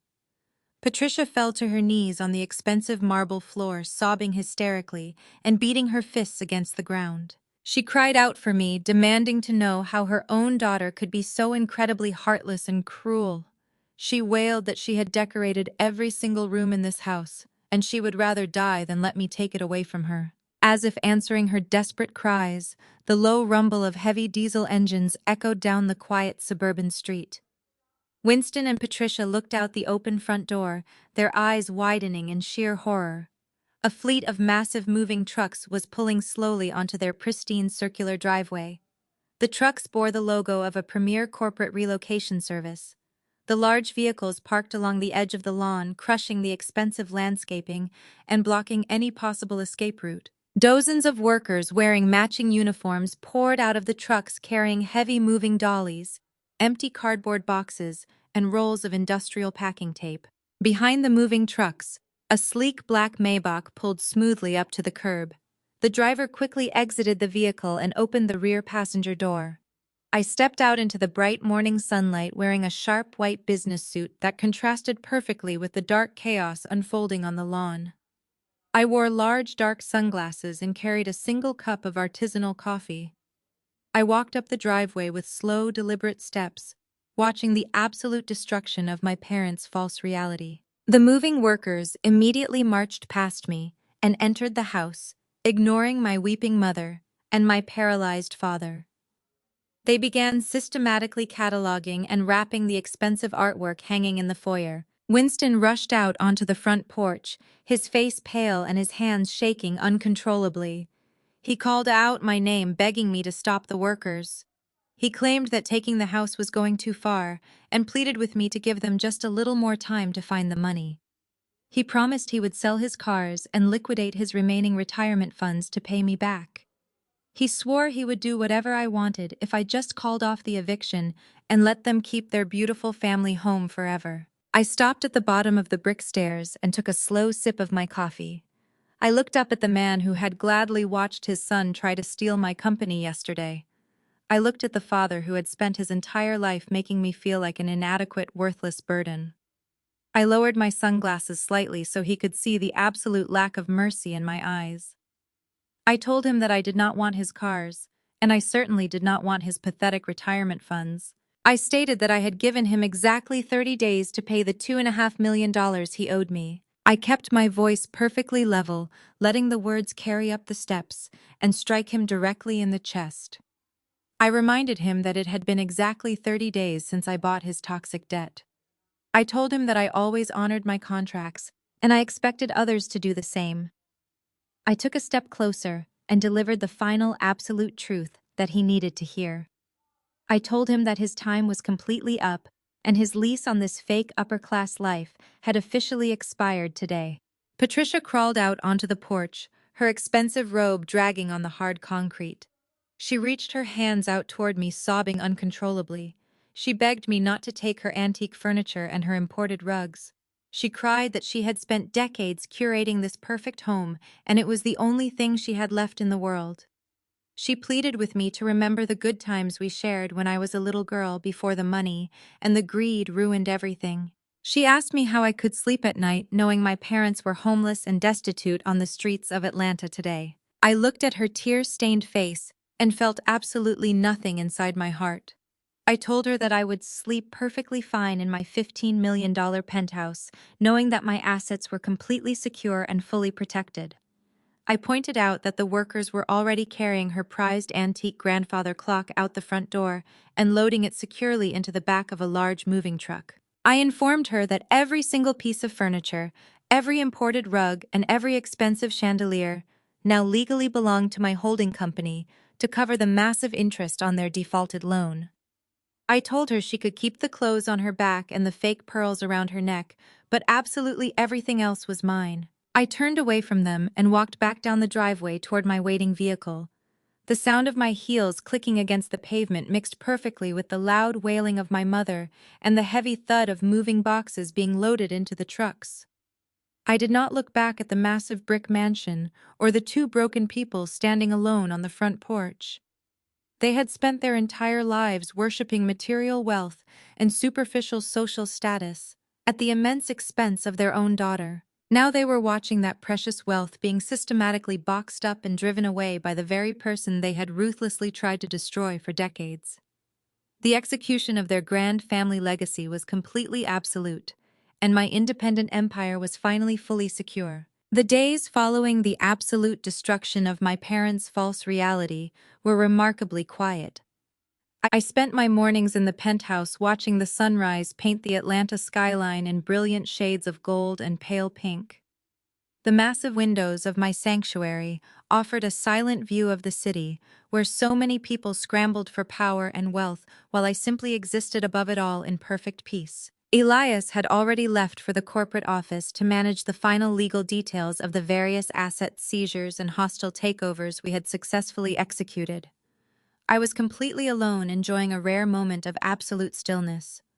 I wore a simple white silk lounge set and held a steaming cup of imported chamomile tea in my hands. The warmth of the ceramic cup grounded me. I breathed in the floral scent and felt a profound sense of closure settling over my entire spirit. The toxic weight I had carried for 32 years was finally gone. I had surgically removed the infection that was my family, and the healing process was already bringing me a type of clarity I had never experienced before. My quiet morning was abruptly shattered by the sound of the private elevator chiming in the foyer. I frowned deeply. The security protocols for my floor were incredibly strict, and nobody was authorized to come up without my direct approval from the smart panel. I set my teacup down on the kitchen island and walked slowly toward the entryway. I assumed it was Elias returning for something he had forgotten, or perhaps a member of my private security detail conducting a routine sweep. I stood in the wide marble hallway and watched as the heavy metallic doors of the elevator slid open. The person standing inside the brushed steel cabin was not Elias, and it was certainly not one of my highly trained security guards. It was Claire. I stared at my white sister-in-law in absolute disbelief. The woman who stepped out of my elevator looked absolutely nothing like the arrogant Southern belle who had tried to humiliate me at the country club just a short time ago. The transformation was so severe it was almost comical. She was not wearing a custom beaded gown or a heavy diamond necklace. She was wearing a pair of cheap gray sweatpants and a stained, oversized college sweatshirt that swallowed her thin frame. Her blonde hair, which was normally pinned into a perfect, elegant twist, was now a greasy, tangled mess falling flat against her pale face. She wore absolutely no makeup, revealing the dark, exhausted bags under her red and swollen eyes. She looked completely ruined. The physical manifestation of her lost privilege and her shattered social standing was standing right in front of me, shivering and weeping. I later learned that she had managed to bypass the strict lobby security by waiting outside the building and tailgating a wealthy older resident through the secure revolving doors while weeping and pretending she had lost her key card. She had slipped into the private elevator bank right behind a maintenance worker and hit the button for my penthouse floor before anyone could stop her. Now she was standing in my private foyer, dripping her pathetic tears onto my pristine marble floor. Claire took one look at my calm face and immediately collapsed to her knees. The loud thud of her knees hitting the hard stone echoed through the quiet hallway. She threw her hands over her face and began sobbing hysterically. Her chest heaved with violent, ragged breaths as she crawled a few inches forward, bringing herself closer to my bare feet. She looked up at me, her face twisted in pure, desperate agony. She begged me to help her. She cried out my name, pleading with me to listen to her before I called the police or the security team. She told me that her entire life was completely gone. She sobbed that the federal agents had frozen every single bank account associated with the Sterling family name. She explained that her father Preston was currently sitting in a federal holding cell, and his defense attorneys were telling her he was facing a minimum of 20 years in a maximum security prison. Claire cried louder, grabbing the edge of her oversized sweatshirt with trembling hands. She told me that Jamal was completely broke and currently waiting for his own federal trial. She screamed that her credit cards were all declining, and she had exactly $14 left in her purse. She wept that the banks had already locked her out of the Buckhead mansion, and she had spent the last 2 nights sleeping in the back of her car in a dark retail parking lot. The woman who had proudly called my family street trash just days earlier was now experiencing the harsh, unforgiving reality of the streets firsthand. I did not move. I did not reach down to comfort her. I did not offer her a tissue or a glass of water. I simply stood there looking down at the pathetic, weeping woman who had actively participated in my abuse. I watched her tears fall and felt absolutely nothing. There was no pity in my heart for a woman whose entire existence had been built on the oppression and exploitation of others. Claire realized that her dramatic display of tears was not working. She stopped sobbing for a fraction of a second and looked up at me, trying to shift her strategy. She abandoned all her previous racist microaggressions and attempted to play a completely different card. She looked at me with wide, begging eyes and tried to invoke a sense of false universal sisterhood. She told me that we were both women, and that women had to support each other in this cruel, male-dominated world. She claimed that she was just a victim of the greedy men in her life. She stated that her father and Jamal had manipulated her and kept her completely in the dark about their financial crimes. She begged me to let her stay in one of my luxury hotels just for a few weeks until she could figure out a plan. She pleaded with me to show her the compassion and the grace that strong, successful women are supposed to show to other women who are suffering. I listened to her desperate, manipulative speech, and I almost laughed. It was truly fascinating how quickly she decided to weaponize feminism and the concept of sisterhood the very moment she lost her systemic white privilege. When she had the backing of her wealthy father and the protection of her elite country club, she had no problem looking down on a black woman and treating me like garbage. When she was on top, I was just a loud ghetto girl who did not belong in her presence. Now that she was homeless and destitute, she suddenly wanted to hold hands and sing songs about women supporting women. The hypocrisy was so incredibly thick you could cut it with a knife. I turned around and walked slowly back to the kitchen, leaving her kneeling in the foyer. Claire scrambled to her feet and followed me, keeping a cautious distance as if she were afraid I might strike her. I picked up my ceramic cup from the granite island and took a slow, deliberate sip of my warm chamomile tea. I looked at her across the counter, studying her desperate, shaking form. I kept my voice perfectly smooth and dangerously calm as I finally spoke to her. I reminded Claire about the night of her extravagant vow renewal. I told her to think back to the moment I stepped into the ballroom wearing my emerald gown. I recounted the exact words she had used when she marched up to me with her fake smile and her cold eyes. I reminded her that she did not see me as a sister or an equal woman in that moment. I told her that she saw me as a loud ghetto girl who did not belong around old money. I repeated her words back to her, reminding her that she told me to stay near the back buffet and hide from her wealthy traditional investors. Claire flinched as I repeated her hateful words. She wrapped her arms around her own torso, looking down at the floor.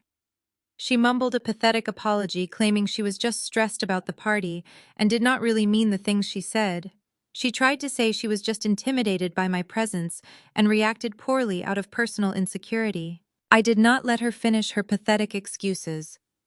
I set my teacup down on the counter and told her that she meant every single word she said that night. I explained that she felt entirely comfortable insulting me because she believed her wealth and her race made her inherently superior to me. I reminded her about the final insult she threw at me before Elias walked into the room. I told her to remember how she offered to pack up the leftover catering scraps in a doggy bag for me to take back to the inner city.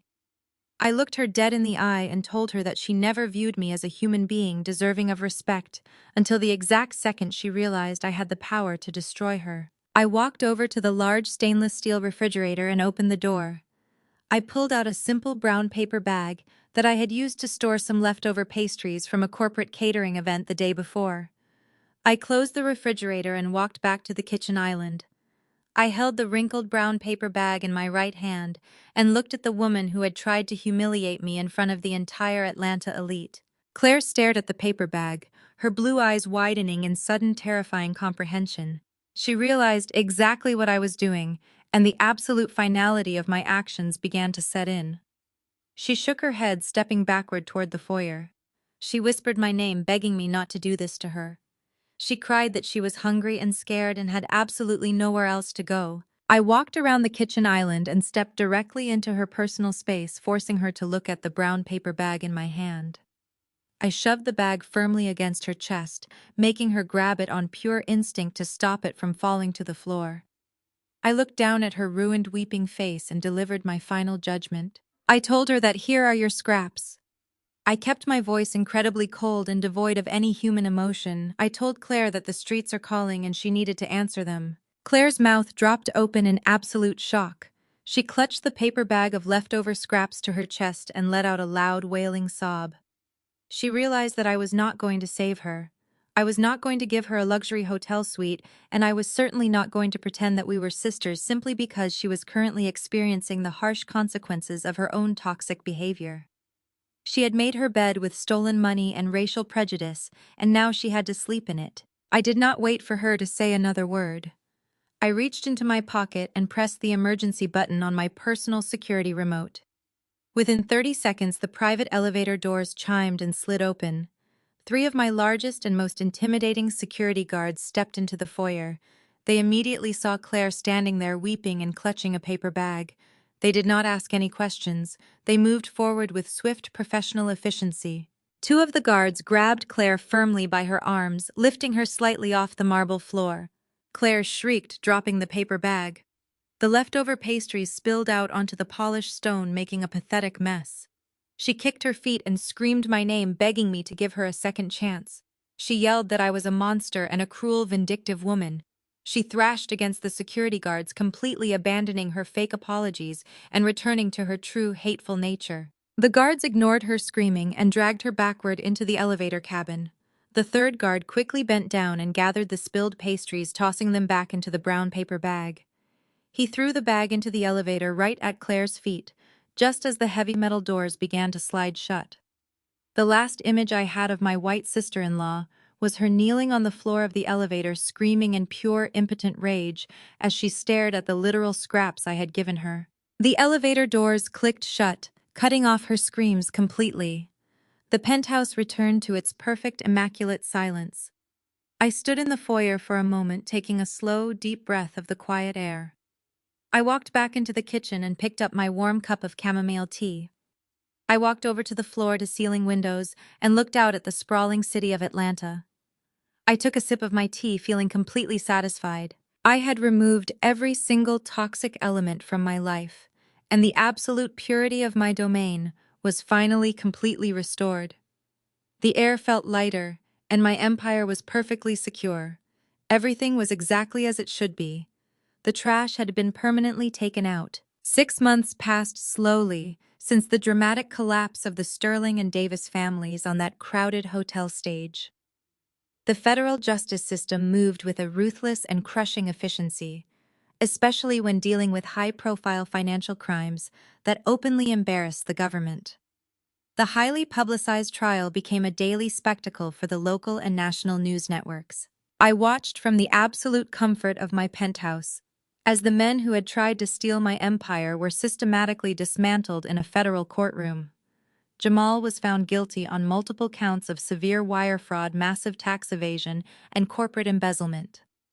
The judge did not show him a single ounce of mercy during the strict sentencing hearing. My older brother, the former golden child who had been handed every single advantage in life, was sentenced to 15 years in a maximum security federal penitentiary. He wept loudly in the courtroom, begging the judge for leniency and claiming he was heavily manipulated by wealthy investors. His pathetic tears earned him absolutely nothing. He was permanently stripped of his custom-tailored suits and forced into a harsh orange uniform, forever losing the luxurious lifestyle he had stolen from others. Preston Sterling fared no better in his own trial. The arrogant real estate developer who had openly hurled racial slurs at my family was sentenced to 12 years behind bars. His vast corporate empire was completely liquidated by the federal government to pay back the numerous investors he had willfully defrauded. The Sterling family name, which had commanded deep respect and intense fear in the city for generations, was now entirely synonymous with corruption and absolute disgrace. The elite country clubs permanently revoked their exclusive memberships, and their wealthy friends quickly pretended they had never even met them to avoid the toxic public fallout. Claire was left completely destitute after the federal agents seized every single asset connected to her fraudulent marriage. She was forced to file for absolute bankruptcy and surrender all her designer clothing, expensive jewelry, and imported luxury vehicles. The woman who had proudly offered me leftover catering scraps in a paper bag was now working as a hostess at a loud chain restaurant in the deep suburbs. She spent her long days smiling at angry, demanding customers and wiping down sticky tables, which was a fitting and humiliating punishment for a woman who had built her entire identity on false superiority and blatant racism. My parents faced an equally brutal reality. After I legally foreclosed on their massive brick mansion in Buckhead, they were left with absolutely nothing. Their credit was completely destroyed by their direct association with Jamal's financial crimes, making it impossible for them to secure a bank loan or a decent mortgage. Patricia and Winston, the two people who had spent their entire adult lives craving high society validation, were forced to rent a cramped one-bedroom apartment in a rundown complex on the distant outskirts of the city. To pay their basic utility bills and buy cheap groceries, my aging parents had to seek minimum wage employment. My father, who used to brag endlessly about his elite corporate connections, was now working as a greeter at a large hardware store. He spent his days standing on the hard concrete floor, wearing a cheap uniform vest and handing shopping carts to the very people he used to openly despise. My mother, Patricia, was forced to take a demanding job as a cashier at a discount retail clothing store. The woman who used to attend lavish charity galas in custom silver gowns now spent her evenings folding cheap garments and listening to customers complain loudly about expired coupons. They were finally experiencing the exact same desperate financial struggle they had callously left me to endure when I was 24 years old.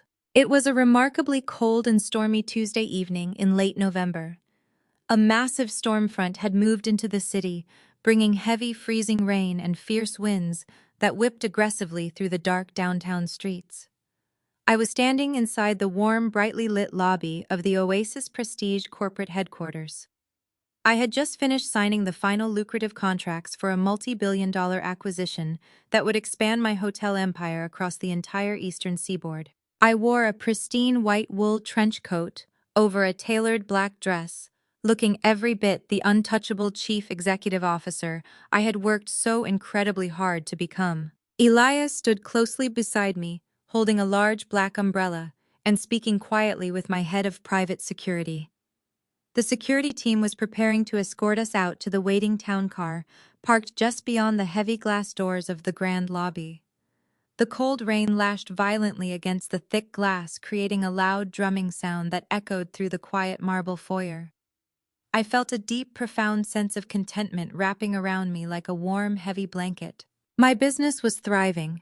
My personal life was filled with genuine love, and the toxic shadows of my past had been completely eradicated from my existence. The security guards pushed open the heavy glass doors, and the freezing wind rushed into the warm lobby.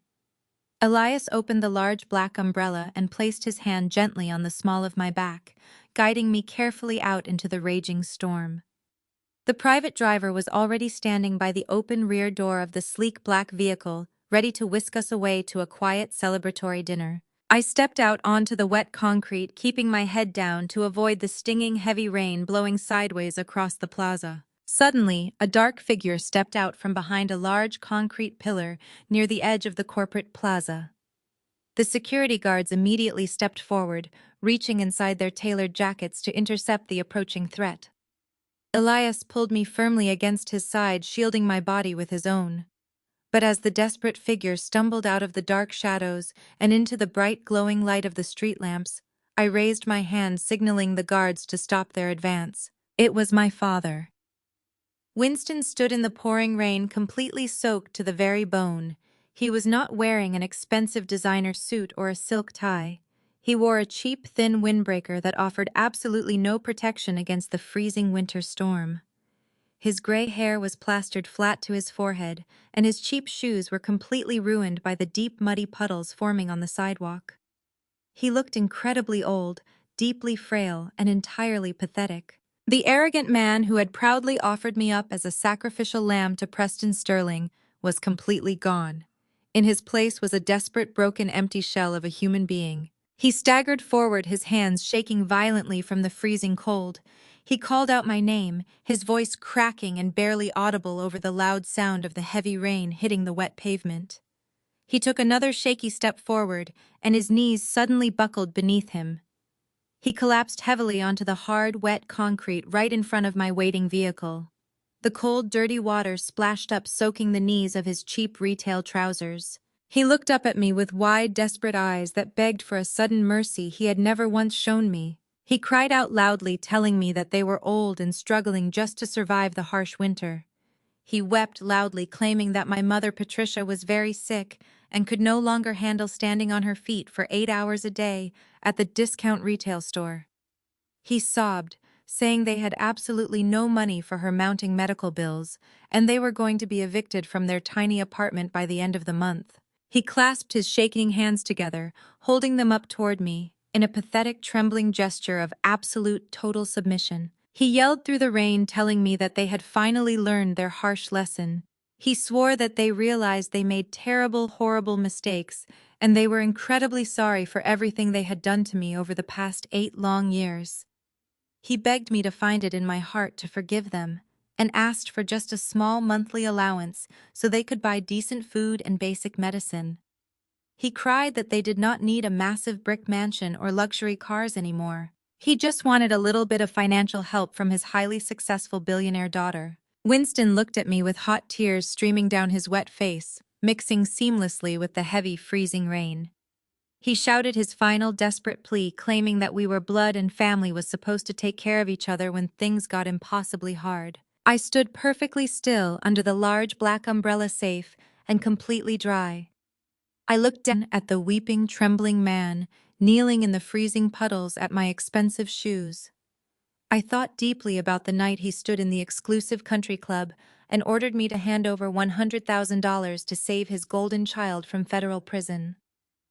I thought about the terrifying day he forced a corrupt doctor to heavily medicate me so he could steal my small startup company. I thought about the frantic press conference where he happily told the entire world that I was a mentally unstable and vindictive monster who ruined his legacy. I did not feel a single ounce of pity or lingering sadness. My heart was completely shielded in unbreakable thick titanium. I looked down at him and kept my voice perfectly calm and incredibly cold. The sharp tone of my voice cut directly through the loud, chaotic noise of the raging storm, ensuring he heard every single precise word I said. I told him that he did not learn a lesson at all today. I explained that he was only crying in the rain tonight because he simply ran out of vulnerable victims to financially exploit. I stated that he did not feel any genuine remorse for the horrific psychological abuse he inflicted on me. I told him he was only sorry because his massive corporate fraud was publicly exposed, and he was currently facing the harsh, uncomfortable consequences of his own toxic, destructive actions. I looked deeply into his terrified, bloodshot eyes and delivered the absolute final truth. I told him that my blood type is pure, undeniable success, and his blood type is completely parasitic. I explained that I would never allow a desperate parasite to attach itself to my hard-earned empire ever again. I stated clearly that I did not care if he and Patricia were abruptly evicted from their miserable little apartment. I told him I did not care if they had to work grueling minimum wage jobs until the very last day of their natural lives. I told him that they were finally experiencing the exact same desperate, lonely poverty they had happily forced upon me 8 years ago. I took a deliberate step closer to the edge of the wet sidewalk, looking down at him with profound, absolute disgust. I told him not to ever approach me or my corporate headquarters again. I promised him that if he or Patricia ever tried to contact me, call me, or show up at my commercial properties, I would have my private security team physically restrain them on site. I swore that I would have them formally arrested and aggressively prosecuted for criminal stalking without a single moment of hesitation or regret. Winston stared up at me, his mouth opening and closing as he realized that his pathetic tears had completely failed to manipulate me. He realized that the wealthy, powerful woman standing under the umbrella was completely immune to his toxic parental guilt trips. The weak daughter he had thrown away was completely gone, and the billionaire chief executive officer standing in front of him offered absolutely no mercy whatsoever. I did not wait for him to formulate another pathetic, whining excuse.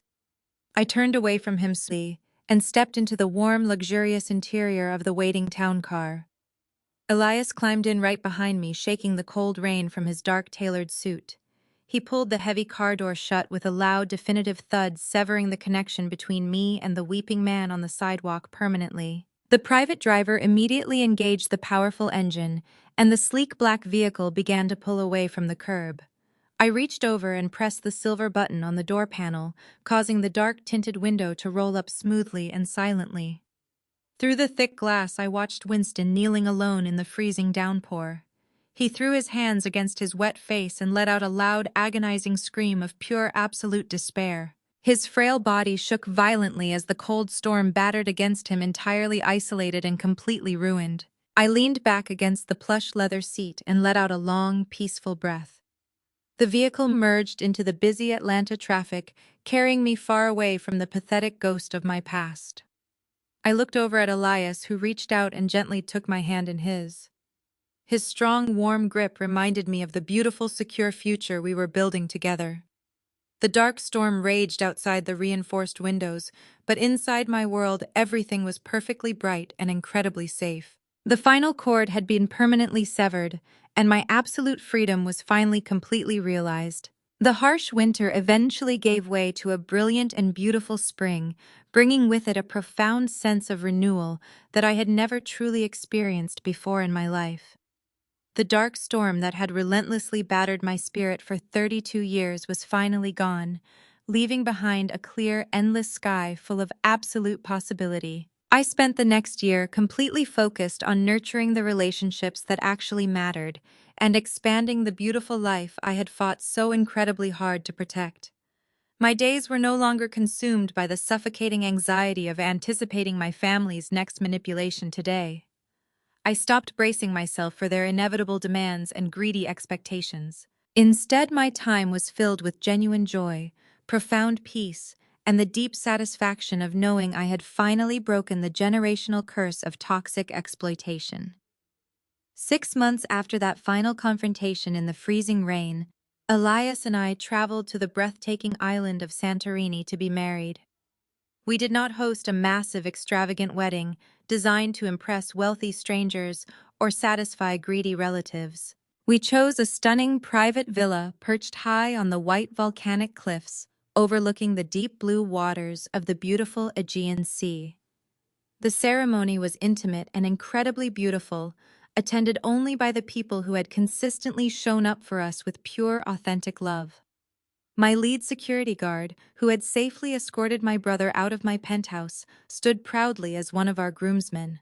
The brilliant forensic accountants, who helped me track down the embezzled funds, sat in the front row, smiling warmly as we exchanged our vows.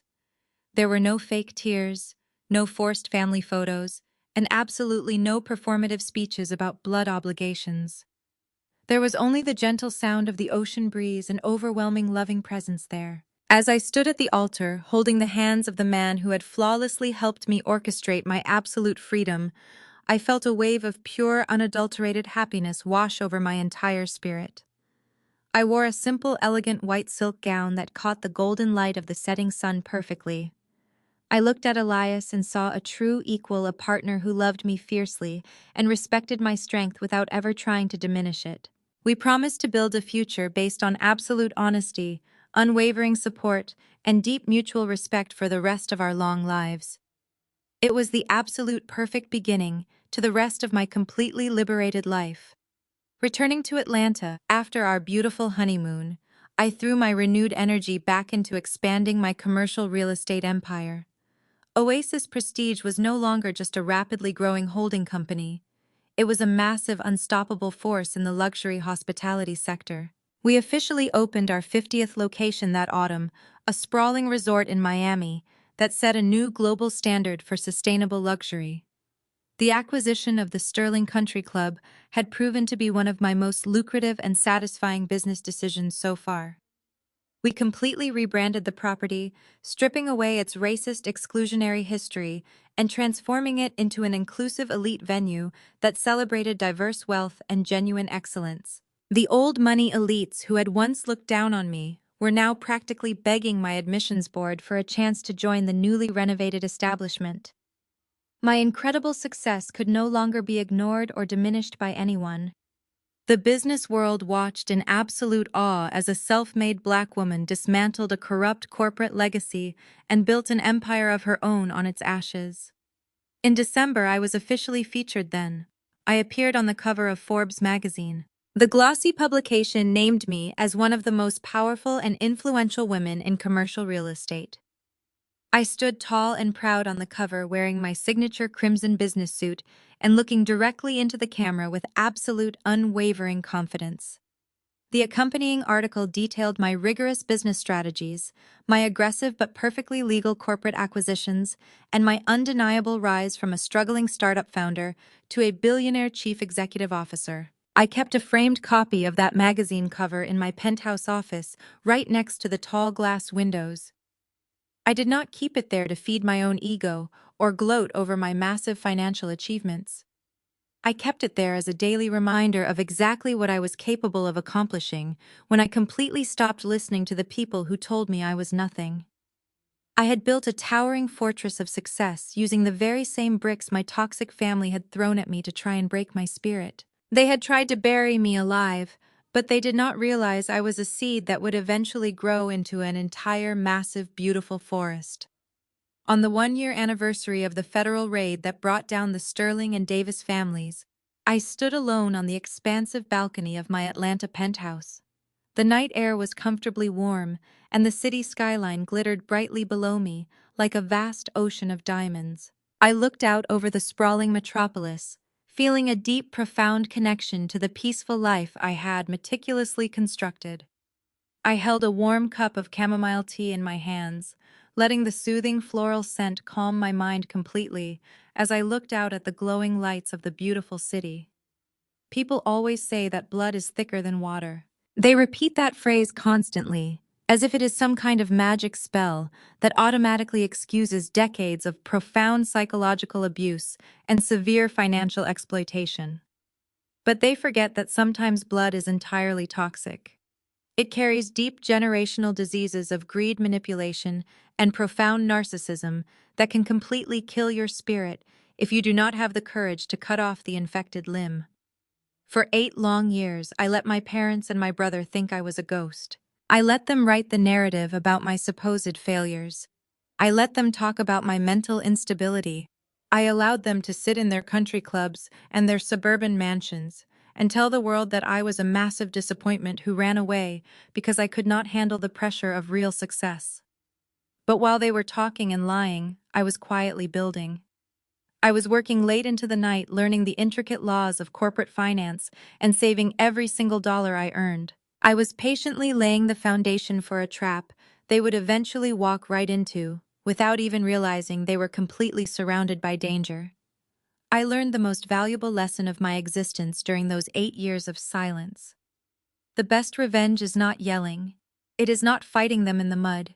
It is becoming so successful that their desperate hands can never reach you. I walked inside my home as the heavy doors shut, blocking out the noise. Have you ever cut off the people who were supposed to protect you? Have you ever built your own table because they refused you a seat? Drop your story in the comments.